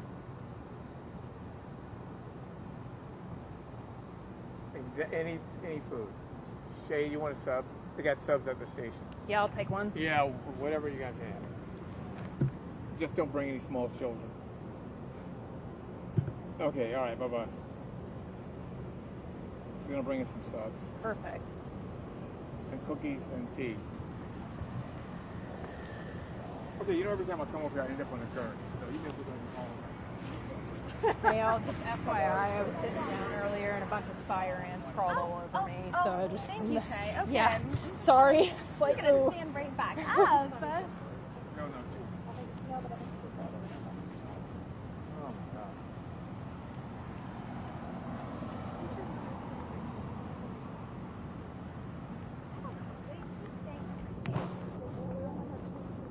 Yeah.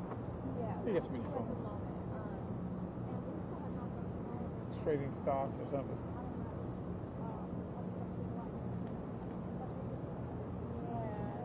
We want to be sure we're right. Everyone has 5 different things they're telling me, so. Oh my God! What a. I don't know if our mic is still hot or something. You see this? Somebody's dead. This is what he said. No, I know. A ton of stuff. Yeah, that's like the second or third one we've gotten. Which is good. I was at the ball for that shooting. So Michael's more restrained in his response to people. That's good.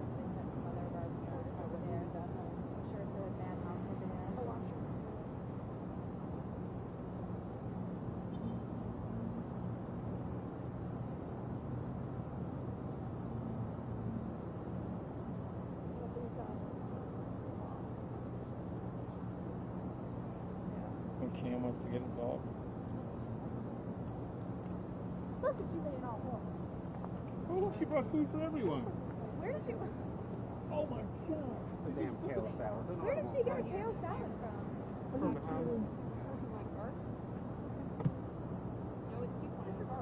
You always keep something in the car? I always keep something in the car. Do you really? I bring lunch. All right, I'm going to faint, okay? Oh. Do you want a bite? No, they're bringing food to us. They are. They're not But you bringing should food have to kept us. that undercover until we were all eating. Well, I'm coming out here because they're probably going to say you're live, Lydia, and I'm going to walk over Well, there you and know set my what? salad Yeah, down. when you're live, you're, oh my God. What? What'd you say? Nothing. Oh yeah, you're gonna grab said it. when You're gonna grab you're it live. when you're live hit. Are y'all still in wall to wall? Yeah, are y'all too? We're all in wall to wall. My phone's dying, y'all. Yeah. I know. Same here.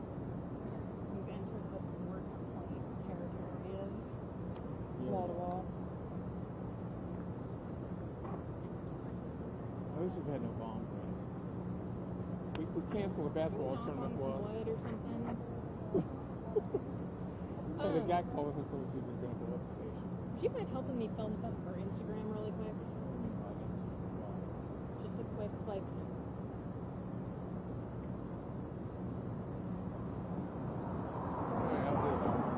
okay, I'm gonna get it. What are we doing? Just shooting something for, I'm just assume gonna you send want- it back to digital, maybe Okay. they want it on Facebook or something. Okay.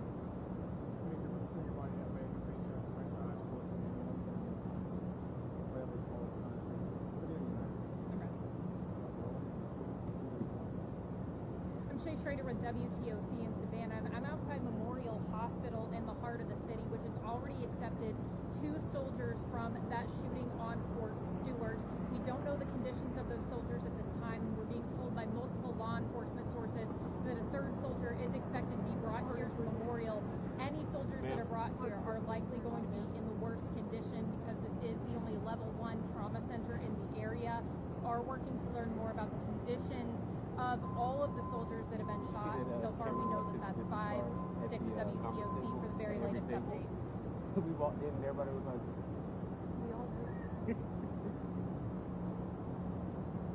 Okay, bye. Thank you. Oh, wait a minute. What? I got a great idea. What? Hold on.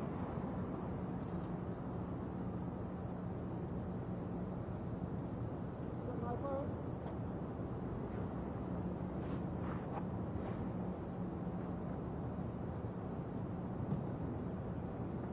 Okay, let's try to face the side.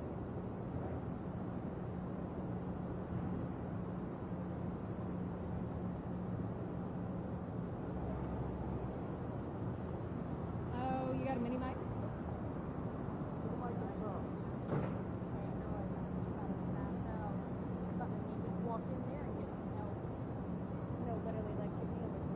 See how creative I become if I know there's food coming. I'll be at the bottom of the phone. Oh, I have USB-C. So, that's okay, I got another. Just calm down.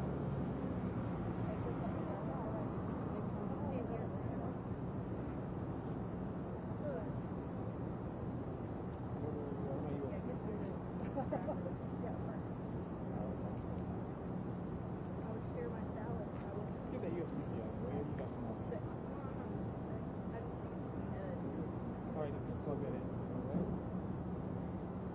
So we're here at Memorial. This is Christine here, and 2 of the victims here from the shooting over at Fort Stewart have been brought here. That is confirmed. One was brought earlier today. A second ambulance came in a couple of minutes ago. We're hearing from multiple law enforcement agencies that a third person is on the way. GSP has been Chinatown unit for all escorting that second ambulance. There was a heavy law enforcement presence, and we're expecting the third ambulance, if it does come over here to Memorial, to be the same. Now, we don't know the condition of any of the people that have been brought here to Memorial at this time. We're going to be getting that information from Fort Stewart. So as we learn more, we're going to be updating you on the condition and the possible injuries that may come here to Memorial with on air and online as well.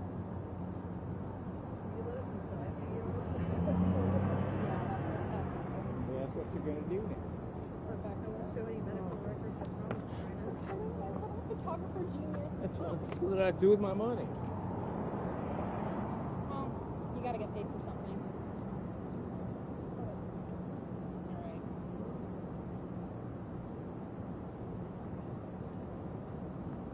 You know, actually, what you like to do there is like this. Okay. Can you pan over there? Yeah, I can pan, but I can also see that. Okay, do that. I'm ready. Shay Schrader with WTOC here at Memorial Hospital in Savannah, where 2 soldiers from Fort Stewart that have been shot are here receiving critical care. Now, Memorial is the only critical care. I got it.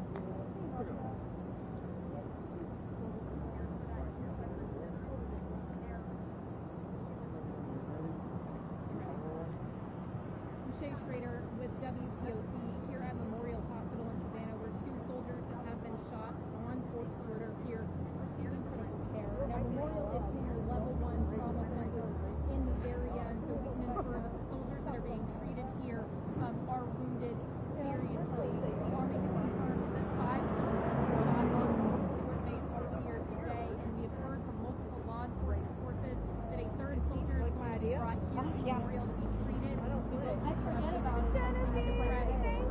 on what the conditions of these victims are. For now, Shay Schrader, WTOC News. This thing is love because you can clip in your phone here, so you can. I didn't even know we had this. Yes, it's I use it all the time, but I forgot it today at a rush. So you'll put your phone here, so you can read off your phone, but also you can look here, which I love, and then you can put all your stuff in here. 2 soldiers that have been shot.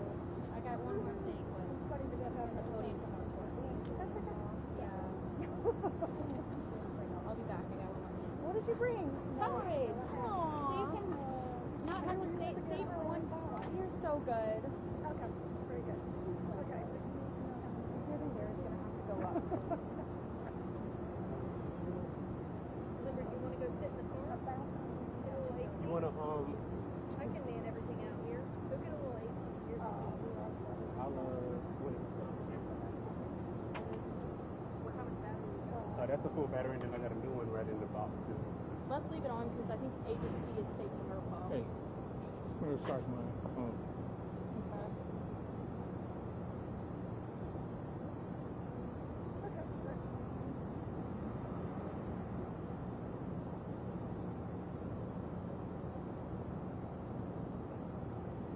That is it. Yeah. Shay. Shay.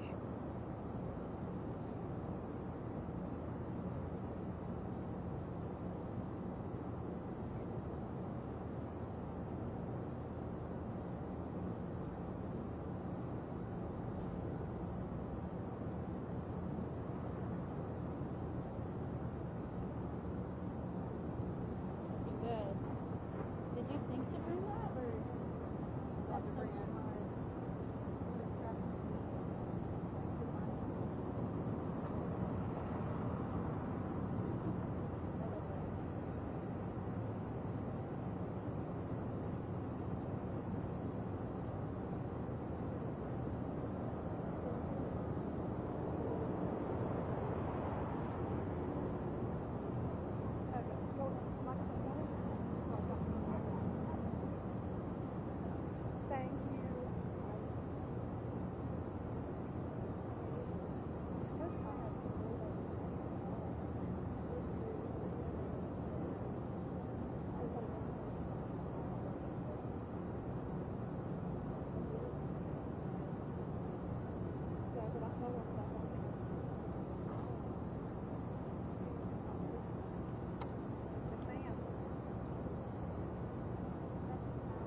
Hey Shannon, hey Brooke, y'all are doing an excellent job kind of walking through all the new developments, all the reaction from people. But what we're hearing from Memorial Health here on the scene is that we know that 2 are inside receiving that life-saving care that they may or may not need. We don't know how critical their conditions are, but we know if they're being taken here and not being treated at Winn Army Community Hospital, which is the installations hospital at Fort Stewart. Since they've been taken here, we know that it is a serious condition. We haven't gotten any confirmation yet if a 3rd is coming, but right now 2 people are being treated inside.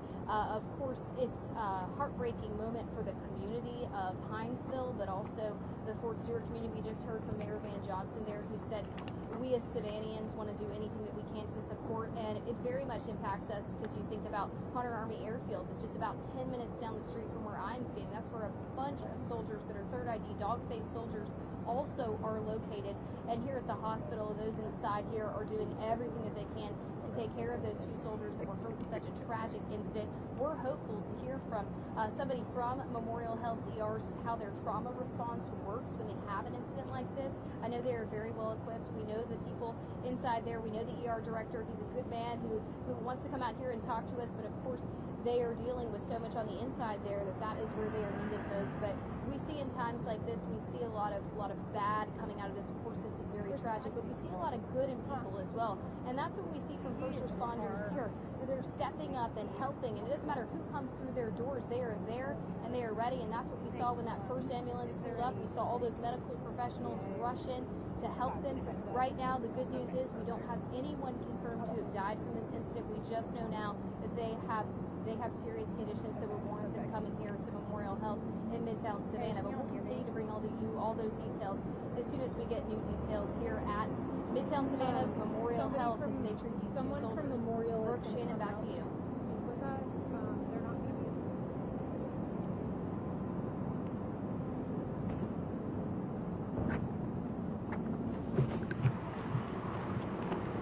be. Hey. Someone from Memorial, a doctor, is going to come out to talk to us. He can't get specific about like victim conditions or anything, but he is able to talk about the trauma center and how they handle these situations. So I'll give you a heads up. I'm going to try to get his name and spelling, and I'll send it to you.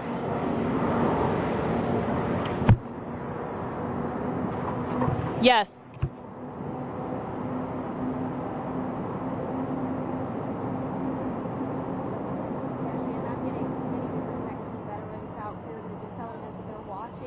That this matters so deeply to them because they were stationed there at Fort Stewart. It's a military family around these areas, and we talk and we do reports about veteran mental health when a situation like this comes into play. I've done many different stories talking to these soldiers about what they've seen when they have served overseas and what their life is like here. Adjusting back to civilian life is very challenging for so many of them. It's sign up to serve. So much of the 3rd ID's been deployed in Eastern Europe. We had those other soldiers in Lithuania that died during a training accident. I know that was a big moment for the dog-faced soldiers and the whole community because they had to work to get through that loss. And luckily right now we're not reporting on loss, but we are reporting on a heartbreak in this community. But they're going to have to walk through every single step of this together, and then hopefully we'll be talking more about veteran mental health in the future. I know I've done plenty of other reports on that, so I am getting texts from the veterans and the soldiers that I have talked to before, either asking me what's going on, what's the latest details, and then the next text that follows usually is what can I do to help. And right now most people can just stay as connected as possible, send their love, send their prayers to the people out of Fort Stewart that are hurting after a day like this. Shannon, Brooke.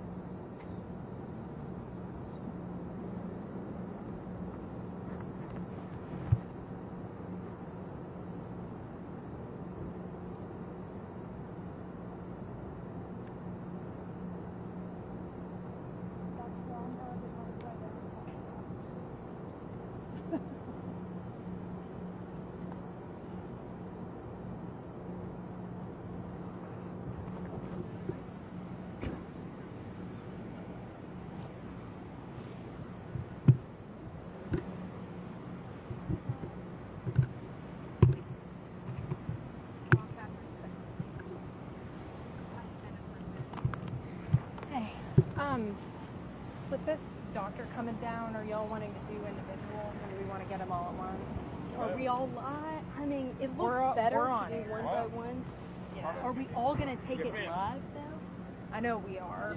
So. Well, let's just do it together.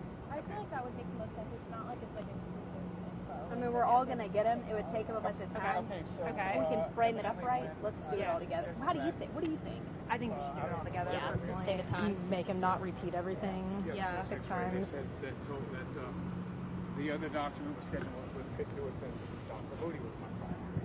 I mean, for that. So that they said that you didn't change the document. I don't know why. That's all I know. Okay, Chrissy, he's on the way down. I think we'll take a second to set up because he's going to do all the stations at once. So I'll let you know when we're ready to go.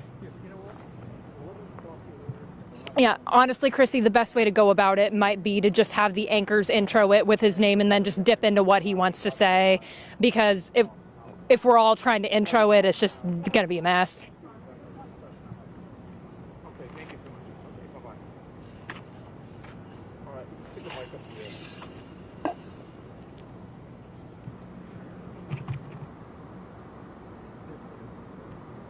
Want to hit that mic? Huh, yeah.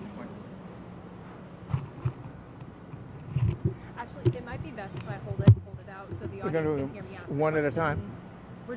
No, it's going to be like a scrum and we're going to take it live. Oh, it's going to look like crap. Remember, hold the mic in the arm that's away from the camera, not the one that's closest to the camera. Okay, so that one. Yep. Yeah, and well, whichever way you are. I don't know which way you're going to be facing. How are we doing on batteries on this thing? Let's see. It ought to be just about cooked, to tell you the truth. I got 59% on that thing. Oh, perfect. No. I guess I'm going to have to shoulder this if the guy's going to be doing that. Probably.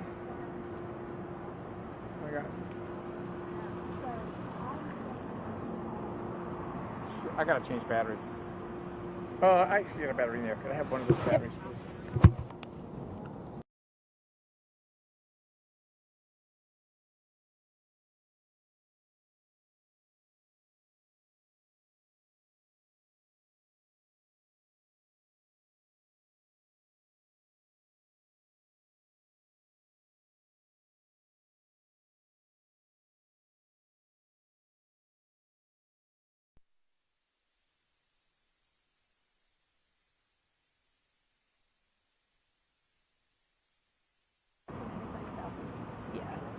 Yeah, I'm letting them.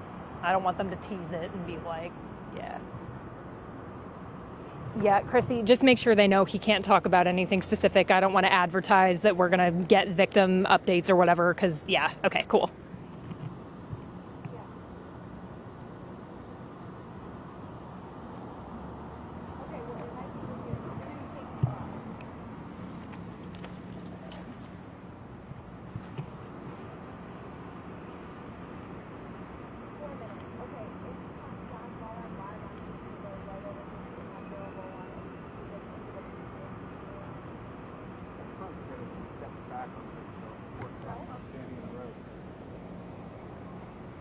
Yeah, go for it.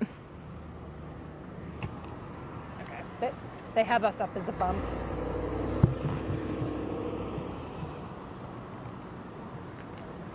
Oh, I think that's him. Oh, no, it's not. Never mind. I don't know.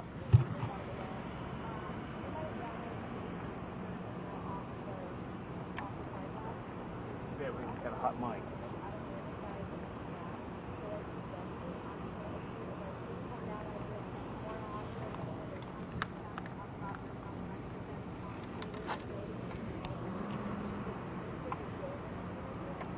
We're live.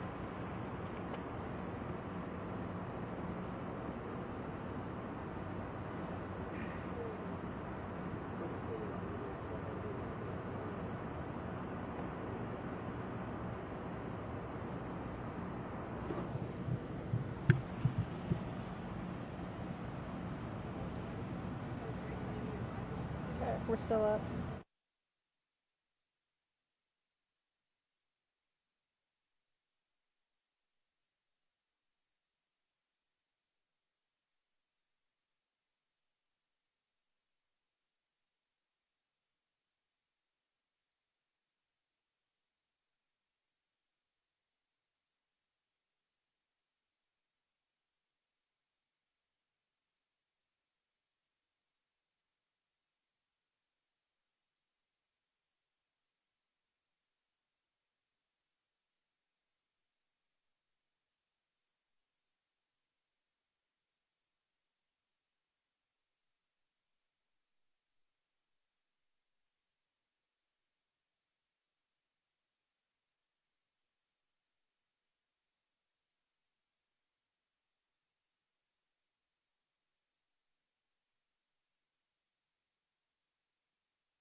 We killed my mic for the bump. Okay. He is, but we're doing it all at once. Bryna ran to the bathroom, so it'll be a couple minutes. I'll let you know when we're ready. Is this him coming down? Yes. Yes. All right. Ricardo, we gotta wait for Bryna, so don't panic.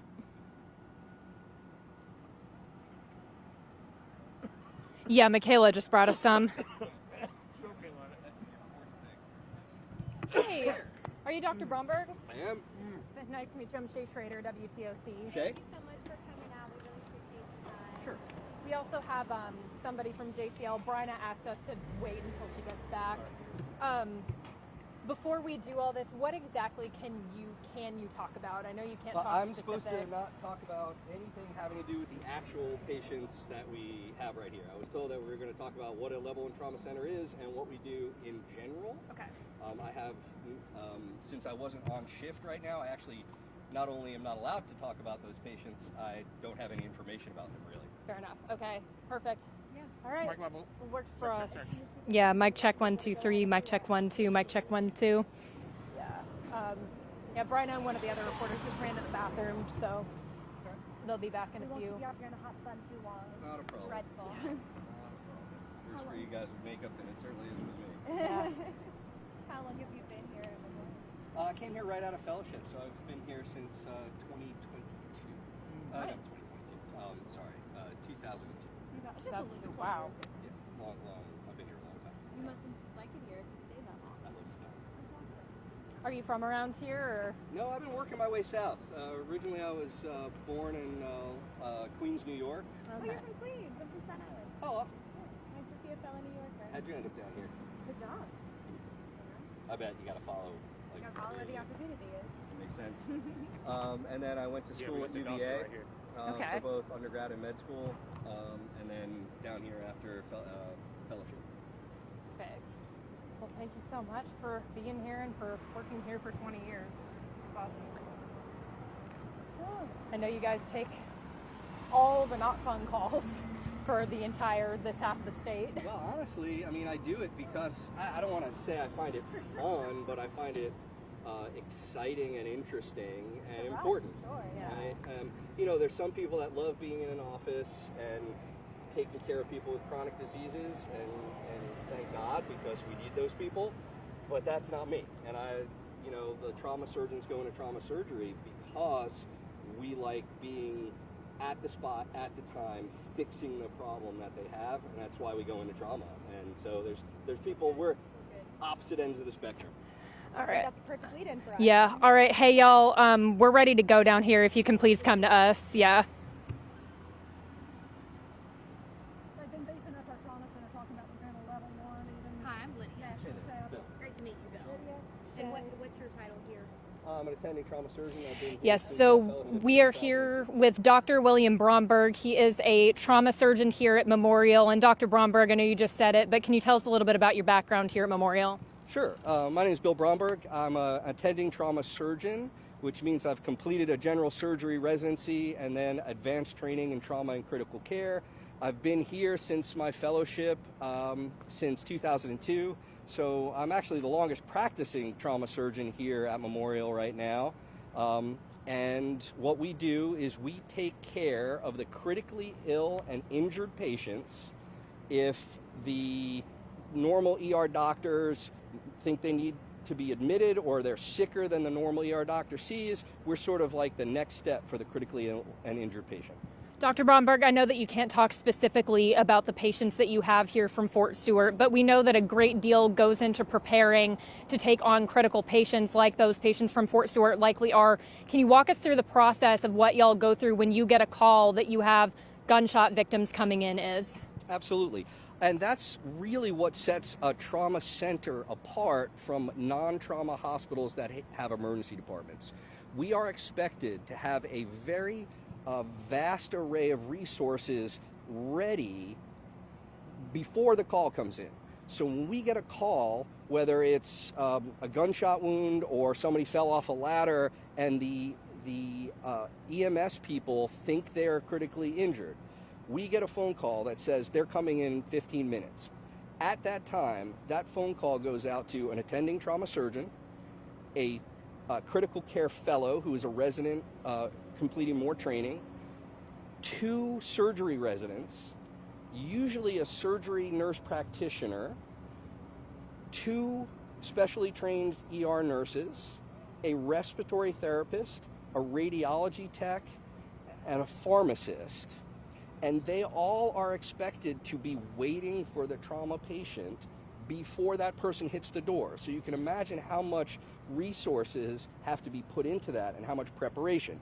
We also have blood available in the emergency department in a cooler right there, so we can give people blood instantly if we need it. Our blood bank can give us the next 6 units of blood within 20 minutes of that person rolling in the door, with us having the first 2 units available immediately. So here's a plug, guys.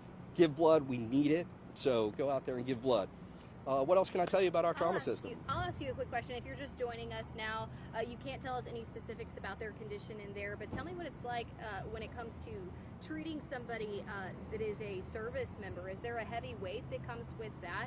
Treating somebody who has signed up to serve our country? I know you treat everybody the same, but there's got to be a different feel in that ER right now. Absolutely. Savannah is well known to be a military community. Our program director, our trauma program director, my boss basically, completed a naval career prior to becoming our trauma director here. And we've always had a very deep connection with the military. It adds a couple of things. There's usually more people to talk to, right? The commanders are allowed to ask some details that, like, other, if your boss came and asked this stuff, we couldn't tell you. So we have to talk to multi-level people. We also get a great deal of support. They all come in with a buddy, so there's always somebody there with them, which is real touching for us. But yeah, we really care about our military. And being the only level 1 trauma center here in the area, what does that mean when things like this, incidents of this magnitude happen? How does that affect your staff and your readiness, and you guys being the only ones who can do the job? Well, we have to be available all the time, and we have to have the resources there all the time, which it costs money. I mean, that's really you imagine all those people just being ready and waiting. We do other stuff between traumas. We take care of the patients that are already admitted, but really it's a great deal of resources that are in preparation. We are the only trauma center between Charleston, Jacksonville, and Macon. That is a huge catchment area, and people come in from across the street, and people come in from hours away, and we have to be there for everybody. And the number of our major traumas has gone up since when I came here 20 years ago. We did 1,200 major trauma admissions a year, about 2,000 admissions. Like, they're not really sick enough to be called trauma, but they get admitted to trauma service.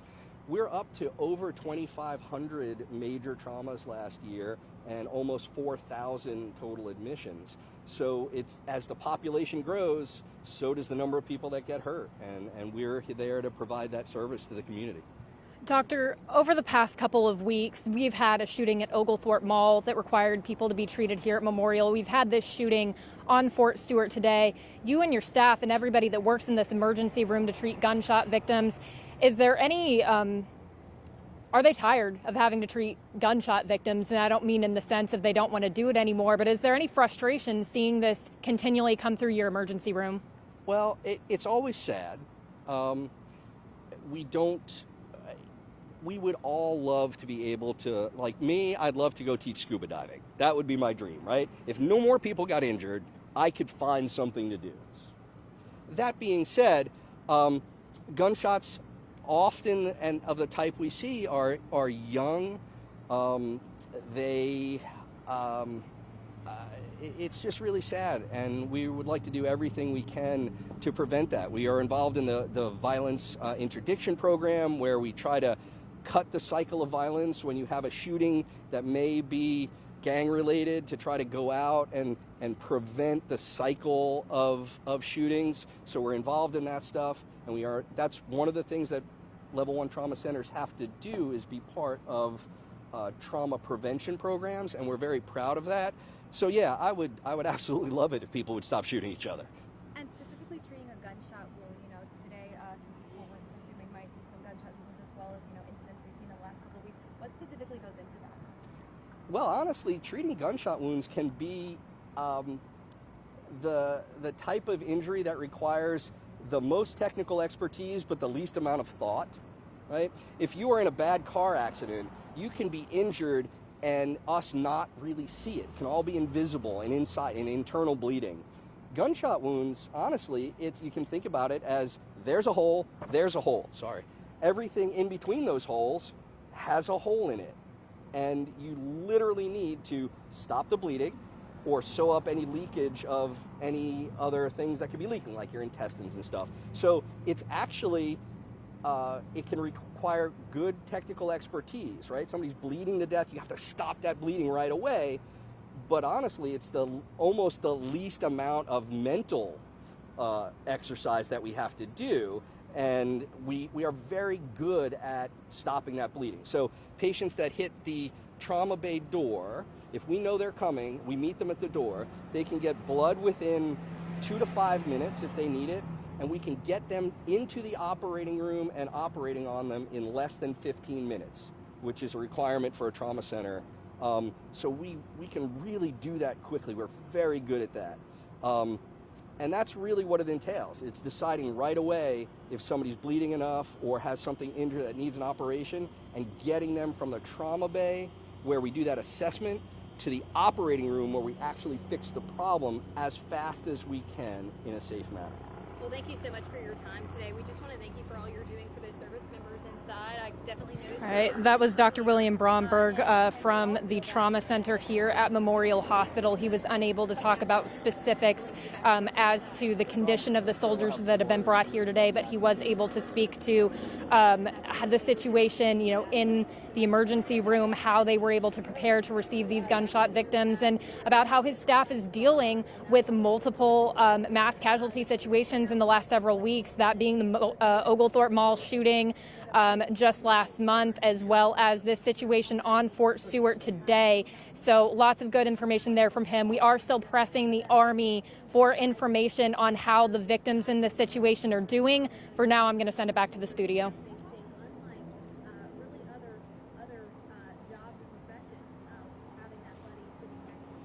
Thank you.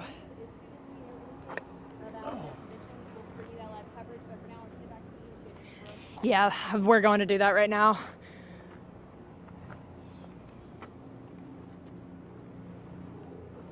All right, Ricardo, do you want to go stand in the shade until they need us? Yeah, my back. Jesus. All right, let's do it.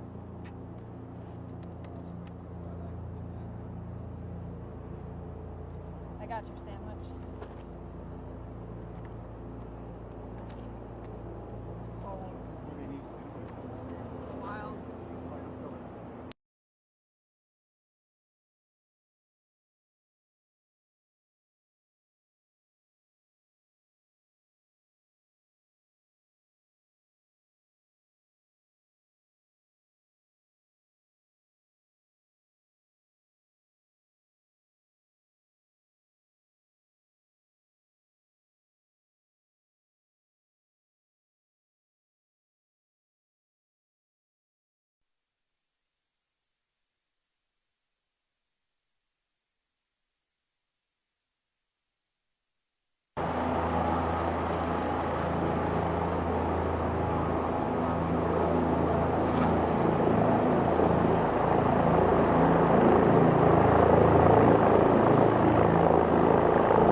looked down and there was a spider crawling across my foot.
No, I went home yesterday to go for a walk.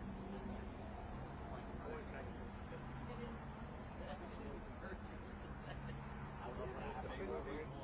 Yeah, so I guess.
We're not ready yet. We're just getting our camera ready.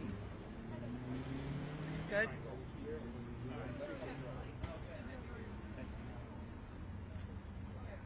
Doing sound checks, Jeff? I'm not actually, but we're going live on our social media, so they're trying to make sure they're in the right spot. While y'all are doing that, can I ask you a quick question, Captain? Not about just a fact thing. I know that the CG is fairly new here. I'm trying to make sure I've got this thing.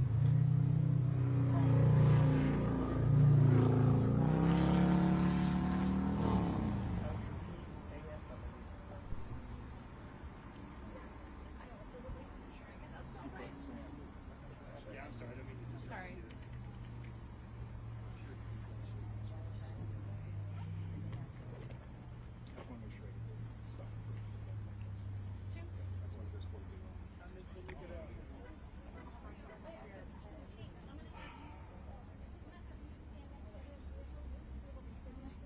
L-U-B-A-S. John first name. John with an A for Yeah, John with an A. J-O-H. L-U-B-A-S. Oh, no, he's the agent. Yeah, he's the one star. He's not. Okay, perfect.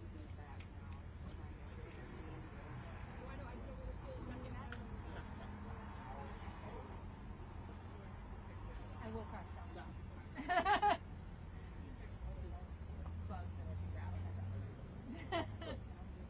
Perfect, ma'am.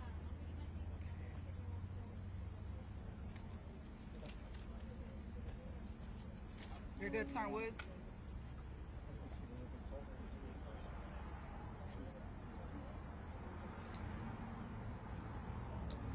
Hey, how's everybody doing today? Fine, ma'am. Good, you guys got everything mic'd up okay? Okay. We're gonna start in just a few minutes. They're looking for double checking this. Okay.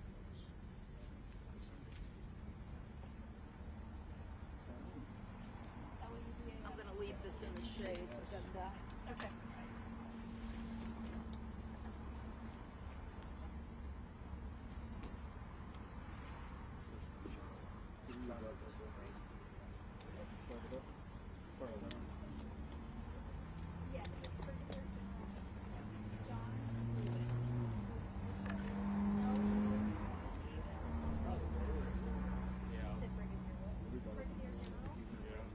Right there.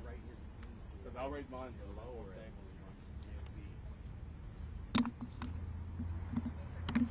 All right, does anybody else need help with the general spelling? That's Brigadier General John Lubis, L-U-B-A-S. He is the, yes, he is the commanding general of the 3rd Infantry Division. Yep, Brigadier General John Lubis, J-O-H-N-L-U-B-A-S.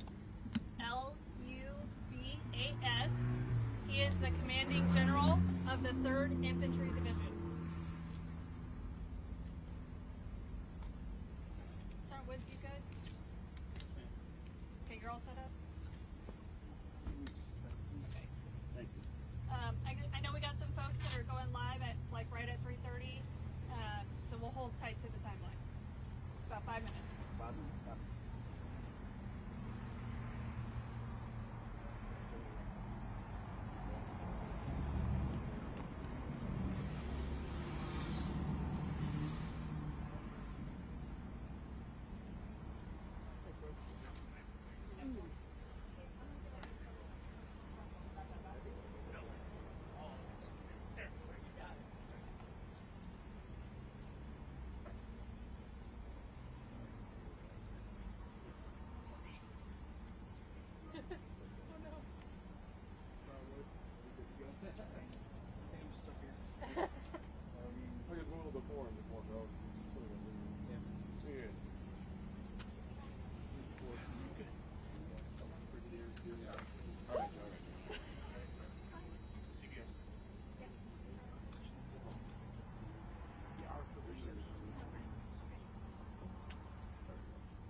So wider it is. Slide that way. What you need? A little bit more this way? Just a bit. You doing it up? Right there? Yeah, it was just like the edge. You have wrong, dude.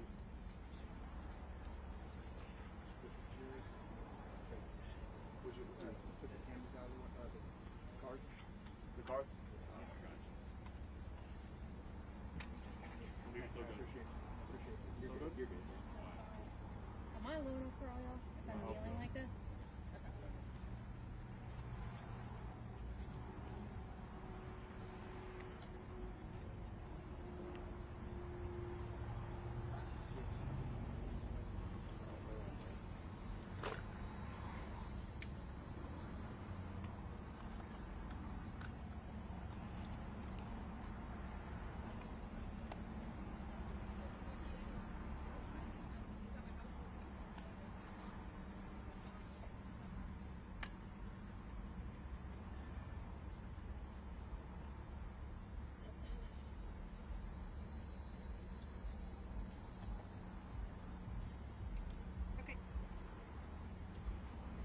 Hey, I'm going to go ahead and give my opening comments and we'll turn it over to General Lubis. Good afternoon, ladies and gentlemen. My name is Lieutenant Colonel Angel Tomko. That's spelled A-N-G-E-L. Last name is Tomko, T-O-M-K-O. And I'm the spokesperson for the 3rd Infantry Division. Today we're here to discuss the incident that took place earlier today on the north side of Fort Stewart installation at the 2nd Armored Brigade Combat Team footprint. In just a moment, I'm going to introduce you to Brigadier General John Lubis. That's spelled J-O-H-N, Lubis, L-U-B-A-S. He's the Commanding General of the 3rd Infantry Division. Brigadier General Lubis will make a statement regarding the incident and take a few brief questions. Before we begin, however, I'd like to go over just a couple things with you. We have limited time for questions given that this is an ongoing investigation, and we may not have all the information that we can share, but we will try to be as transparent as possible. We will not release the name of any victims until the next of kin notification has been complete. We will not speculate as to any intentions, motives, or backstories, given that this is an ongoing investigation. When you ask your questions, we ask that you please give your name and the affiliation in case we need to do a follow-up. And it's a little hard to hear, so please speak up so that General Lubis can hear you and that you can hear him.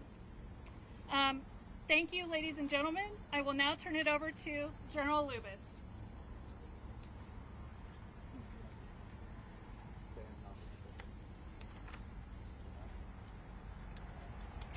Good afternoon, ladies and gentlemen, and thank you for joining us.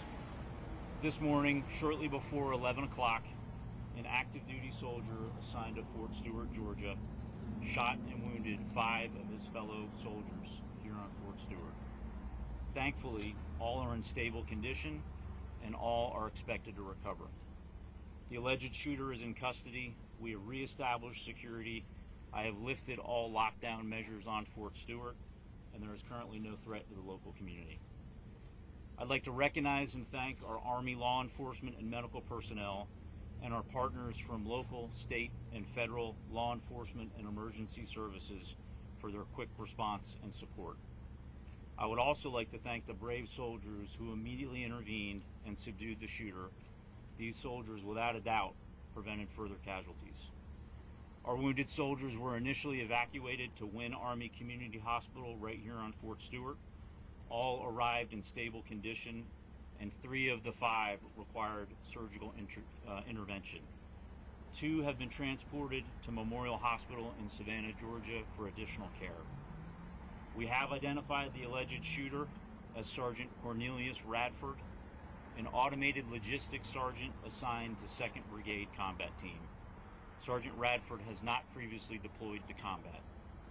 Sergeant Radford has been interviewed by the Army Criminal Investigation Division and is currently in pretrial confinement, awaiting a charging decision by the Office of the Special Trial Counsel. Right now, our primary focus is first on caring for our injured soldiers and their families, and also supporting the soldiers of the Spartan Brigade.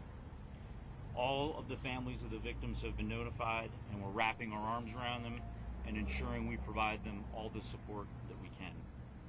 Before I take questions, I want to remind you that this is an ongoing investigation and we're still gathering questions. And ladies and gentlemen, I'll now take your questions. General Lewis with the Coastal News. Can you give us what unit he was assigned to and how long he served in the Army? If you didn't mention that. Yeah, he is assigned to one of our sustainment units here in 2nd Brigade Combat Team at Fort Stewart. And I will have to confirm how long he served with us. Yes, sir. Sergeant Russ Bynum with the Associated Press. As best you can, knowing it's so early, can you walk us through where this happened, what happened, the shooting, and were the victims subordinates of the sergeants, or were they people over him in rank? Yeah, right now it's premature, and we're gathering a lot of the information. What we know is the shooting occurred at the soldier's place of work. It did involve his co-workers. We're still not certain about the motivations, but again, he's been interviewed by Army investigators, and we believe we'll gain more information here shortly. We've heard that the shooter... Yes, ma'am. WSAB, do you know if this was any kind of training exercise, or were they cleaning any weapons, anything that you know so far? No, ma'am. We don't have any reason to believe it had anything to do with a training event. Other than that, I can't state the motivations for this soldier. We've heard that the shooter may have been from Jacksonville, Florida. Are you able to confirm that? We also heard that he had maybe been arrested for a DUI recently. Yeah, at this point, I can't confirm where he's from. We can follow up on that. I do believe he was arrested locally for a DUI that was unknown to his chain of command until the event occurred, and we started looking into the law enforcement databases. Robin, now from the current, can you tell us whether or not that was a military weapon or whether this was a personal weapon that the person brought on base? Yes, ma'am. I can confirm it was not a military weapon, and we believe it was a personal handgun. Just a short Yes, sir. from the Savannah Morning News. What does this mean for ongoing security measures that this situation was able to occur with a personal weapon? Yeah, I'm very confident in the security of this installation. We've got a great partnership with local law enforcement. As you can see here at our gates, we have armed guards in protective equipment. This one's a bit difficult, and we're going to have to determine how he was able to get a handgun to his place of duty. Alicia Wet News for Jax. Has the suspect had any prior disciplinary or behavioral issues on base? No, ma'am, not that we're aware of. But again, it's early in the investigation, but not that I'm currently aware of. I know that... You mentioned that some soldiers helped subdue him. Do you know if his arrest ultimately did he surrender peacefully, or what did his arrest involve? I don't have the details on that, but I know that his soldiers in the area that witnessed the shooting immediately and without hesitation tackled the soldiers, subdued him, that allowed law enforcement to then take him into custody. And we've got time for one more question. I know that you can't speak to the motivation, but if this turns out to be some situation where somebody had extremist beliefs or maybe classified as a terrorist attack, I mean, how does that change the base's response or the base's investigation moving forward? Yeah, currently we have no reason to believe any of that is the case. However, we continuously assess the threat environment, both in the immediate area and across our Army and DoD installations, and we will address the threat level accordingly. You have the rank of the shooter? Yes, sir. He was a sergeant. Ladies and gentlemen, thank you for your questions, and again, thanks to the local responders and the local community for their help. Thanks, and have a great afternoon. Thank you. Thank you. Hey, I'm going to give you the proper spelling. I'm going to give you the spelling of the assailant. The first name is Cornelius. It's spelled Q-U-O-R-N-E-L-I-U-S.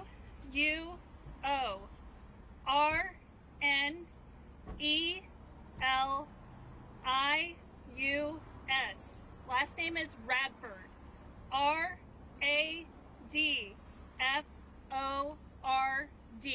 Radford. He's 28 years old. And there was some mention he was second logistics. I didn't get all of that. Yeah, so he is a automated logistics sergeant, a 92 Alpha with 2nd Armored Brigade Combat Team. Hey, I'm going to come off the podium now, but if you guys have additional questions that I can help facilitate stuff, We have a whole team of public affairs back here that's here to help. Could I ask you to just repeat your rank to make sure I got it? Yes, it's Lieutenant Colonel. Thank you. Lieutenant, any injuries to Sergeant Radford? That's unconfirmed at this point. Okay. And would you be able to follow up on, you know, where this guy's from? We were hearing that he's from Jackson. On where he's from. Yeah, I'll be able to follow up. Yeah, tracking whether he's been something. He is from Jacksonville. His home, yes, he's from Jacksonville. Me encanta los solos. No, nada, eso. Pero dígalo. Loco. I do not. Eso es verdad. Me lo he sorprendido.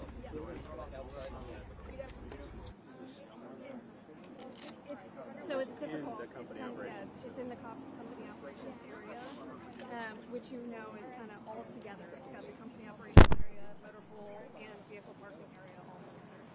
So it was in an area that did all of that. You said it was in an open area? No, it's in the company operations area, which our layout of our building, it has an operations office, it has a motor pool area, it has a vehicle parking area, kind of all in the same area.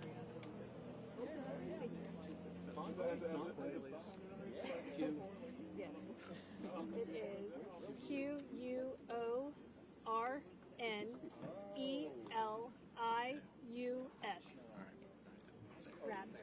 Radford, common spelling. Are you able to, Yeah. are you able to maybe then later follow up with us, how long he's been here in the Fort, how long? Yes, so he's actually been, he has been assigned to Fort Stewart since 2022. Sergeant Radford has? Yes. Yeah. And he's from Jacksonville, correct? Pardon me, I'm sorry.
3-2.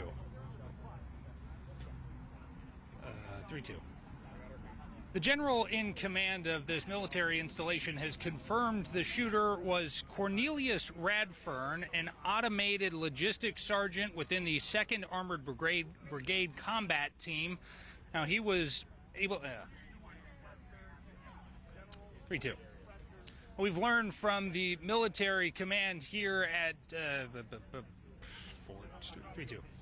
We've learned from the military command here at Fort Stewart that the alleged assailant is Cornelius... Oh, my God. 3-2. We've learned from the military command here at Fort Stewart that the alleged assailant is Cornelius Radfern, a sergeant within the 2nd Armored Brigade Command Team. Now, according to military leadership, Radfern was able to bring a personal weapon onto the base, which he used to shoot 5 other soldiers on base who were known to him and co-workers of his. We also learned Radfern was recently arrested for a DUI, though that was not known to his... Hey, Jake, is it for us or for... This is for everybody else. For everybody else. So do I need to go no mic flag? Mic flag, yeah, okay. Yeah. Okay. I'm trying to just go off the dome. There's a lot of... Automated logistics sergeant within 2nd Armored Brigade Combat Team. Got a lot of notes and they're hard to look at.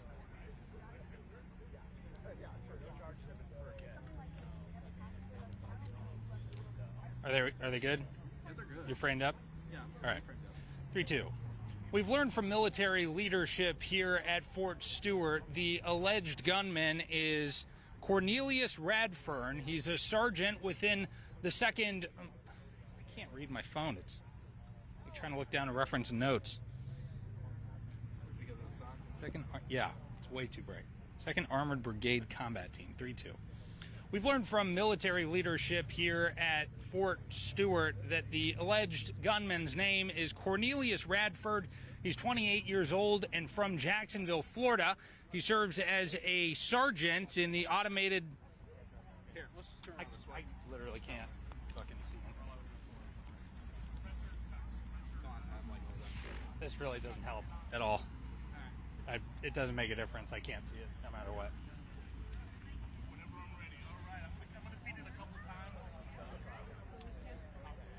3-2. We've learned from military leadership here at Fort Stewart the alleged gunman's name is Cornelius Radford. He is an automated logistics sergeant within the 2nd Armored Brigade Combat Team here at Fort Stewart. He's from Jacksonville, Florida. We learned that Radford was recently arrested for a DUI, and that information was not known to his... Oh, there's military terminology. His chain of command. 3-2. We've learned from 3-2. We've learned from military leadership here at Fort Stewart the alleged gunman's name is Cornelius Radford. He serves as an automated logistics sergeant within the 2nd Armored Brigade Combat Team here at Fort Stewart, and he's from Jacksonville, Florida. Allegedly, he brought a personal weapon onto the base before opening fire and wounding 5 of his fellow soldiers who worked with him. Now, those soldiers have been transported to the hospital. We're told they're in stable condition and are expected to survive. Now, the motivation behind this attack is still unknown at this point, and once that is determined, it could determine how the military responds to the situation moving forward. That's horrible. Let me try it again. So bad. You guys took it live, right? Where you're... Yeah. So I got cuts from feeding into this bath. Just why not, right? Yeah, appreciate it. Thank you. If I would have known, I'd have catched it. I think I do have it in the wide shot, so. Okay. Thank you. So you know. Gotcha. All right, 3-2. What we know so far from military leadership here at Fort Stewart is that the alleged gunman is Cornelius Radford. He's an automated logistics sergeant within the 2nd Armored Brigade Combat Team. He's from Jacksonville, Florida, and according to military officials, he brought a personal weapon onto the military installation before opening fire and injuring 5 of his fellow soldiers and co-workers. Now, those soldiers have been transported to the hospital and are in stable condition, expected to survive, which is good news. Also, Radford was taken into custody and is currently waiting. I don't know. I'm just like, there's too much information. What am I trying to say?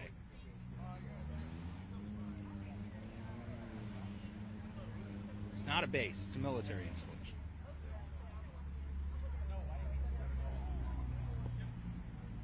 Held in pre-trial confinement. No motivation has been determined yet. That's all things the military police are working through right now. We'll have more on this input from counterterrorism expert coming up tonight. 3-2. Well, what we've learned so far from leadership here at Fort Stewart is the alleged gunman's name is Cornelius Radford. He's a 28-year-old automated logistics sergeant within the 2nd Armored Brigade Combat Team here at Fort Stewart. He's from Jacksonville, Florida. Military officials say that Radford brought a personal weapon onto the base this morning before opening fire on his fellow soldiers and coworkers, injuring 5 of them.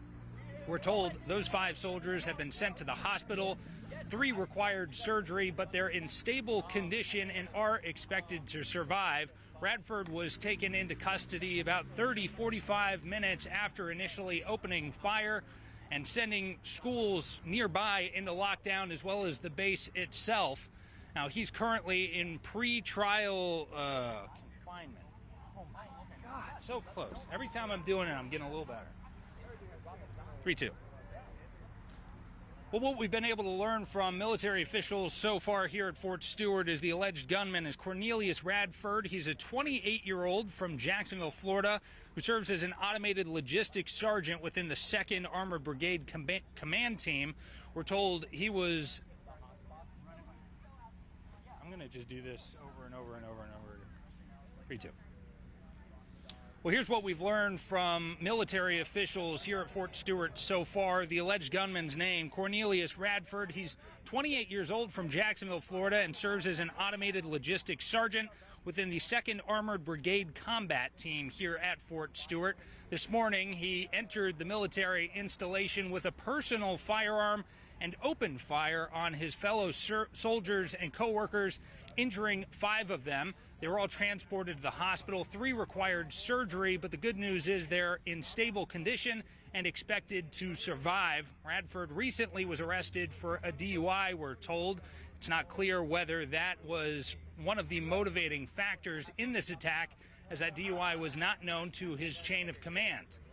Now, the motivation is still a major question outstanding, and the ultimate determination of why he did this could impact the military's response moving forward. We'll have more on all of this as we learn more about the alleged gunman as well as the condition of those victims tonight. Oh, no, no, no. I almost did our station sit down. Holy Christ. We're going to get through this. You got it. 3-2. Well, here's what we've learned from military leadership so far. The alleged shooter's name is Cornelius Radford. He's 28 years old and comes from Jacksonville, Florida. He serves as an automated logistics sergeant within the 2nd Armored Brigade Combat. Okay. I'm getting fucking text messages. I can't fucking read my phone. I can't read my notes.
out there?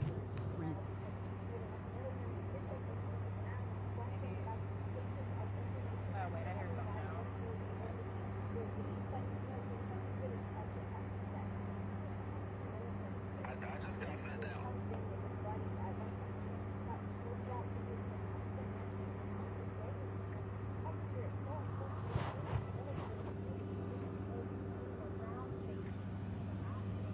Mic check, test. Oh, great.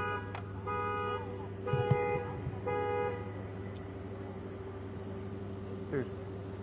Oh, somebody in the hospital did die. Huh? Somebody did die in the hospital. Yeah. It just wasn't who we thought. Yeah. Mic check, test. 1, 2, 3, 4, 5, 6, 8, 9. It's mic, dude. Hey, Bryna. Change of plans. We're going to be out of here after 4 o'clock. Oh, okay. I have got to go up to a 4 o'clock meeting with my CEO. Laura's hanging with me because we have somebody. Okay. Cool. Yeah. Thank you so much for everything. Thank you guys all. Tell your guinea pigs I said hi. Yeah, I can hear you. Can you hear me? Mic check 1 2. Mic check 1 2 3. Check check check. Mic check. Mic check. Mic check. Hey, can you give me an idea of what the order of these things are? Like who's going what?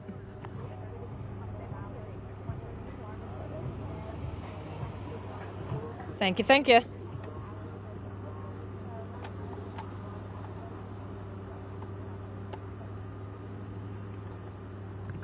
Okay, wonderful. Thank you.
Huh? So we're getting there. We are.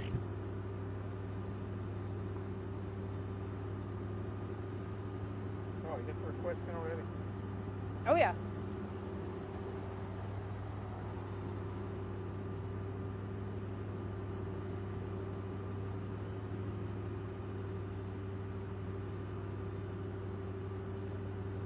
In the name of God, we have to talk to Buddy Carter.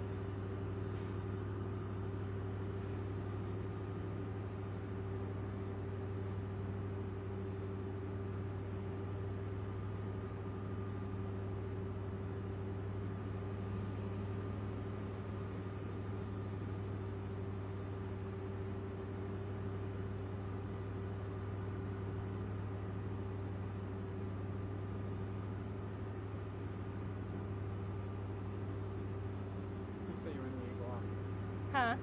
The police say you're in the 8th block. Yeah, it's Madeline and us.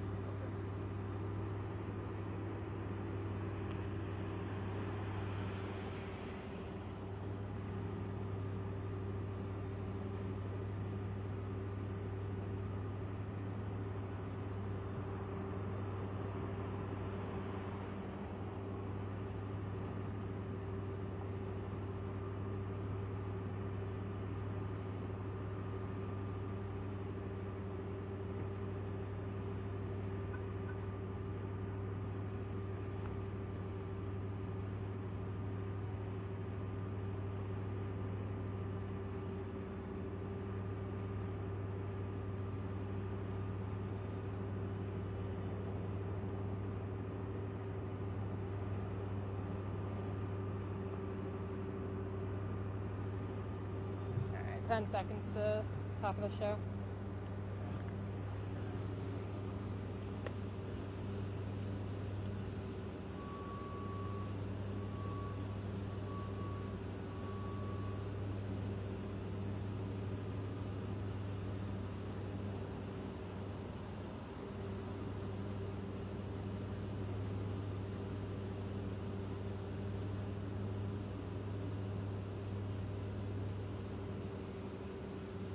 So what's this language? Stay consistent.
Just get back. Right, don't move, right.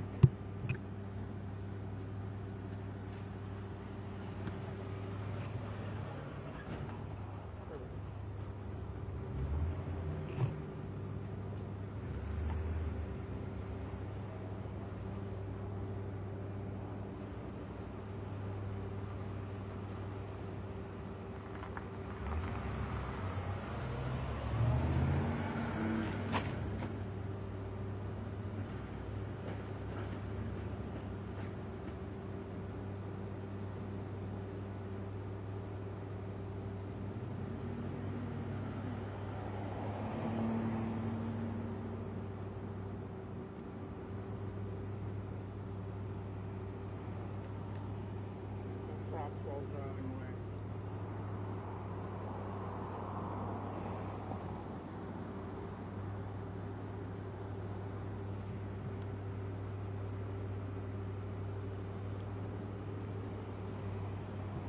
All right, sounds good.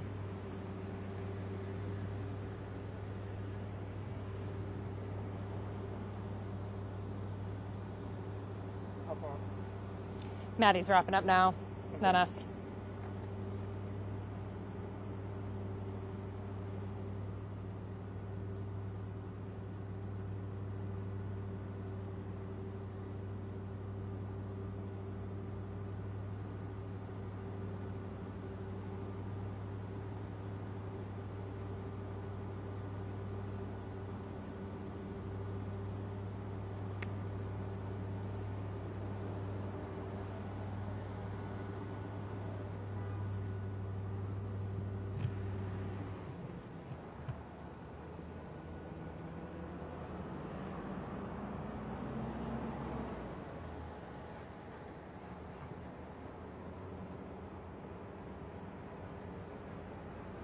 Yes, Don, like you said, 2 soldiers that were shot on Fort Stewart are here at Memorial Hospital in Savannah, the area's only level 1 trauma center, making it the only place suitable to treat somebody with serious or critical injuries like you would have sustained in a serious shooting. Now, we know that all in all, 5 soldiers were shot and injured in this shooting today. The other 3 are being treated at Wynn Army Community Hospital, which is on base. And earlier when we learned that 2 soldiers were being treated here at Memorial, that left a big question mark on why the other 3 soldiers weren't being treated here. Of course, the best case scenario is that they didn't need that critical treatment that Memorial Health provides, and that did end up being the scenario. Thankfully, the United States Army has confirmed that all 5 soldiers are stable and expected to survive, which is the best news possible that we could have received on a day like today. Now, we will remind our audience, we don't know the extent of the injuries. While the Army has said that all 5 soldiers are expected to survive, that doesn't mean that they came out of this unscathed. We obviously have people that are very injured, so we don't know what their road to recovery is going to look like or how their lives are going to be altered by being involved in this shooting. Just because they're expected to survive doesn't mean that they might not have some sort of life-altering injury. Of course, we hope that that is not the case. We are going to continue pressing the Army for conditions as to how these soldiers are doing. The Army said that they are not going to release the identities of the folks that have been hospitalized until their families have been notified. But as soon as we get any information about the specific conditions of those 5 soldiers, we will keep you updated. For now, live outside Memorial Hospital in Savannah, Shay Schrader, WTOC News.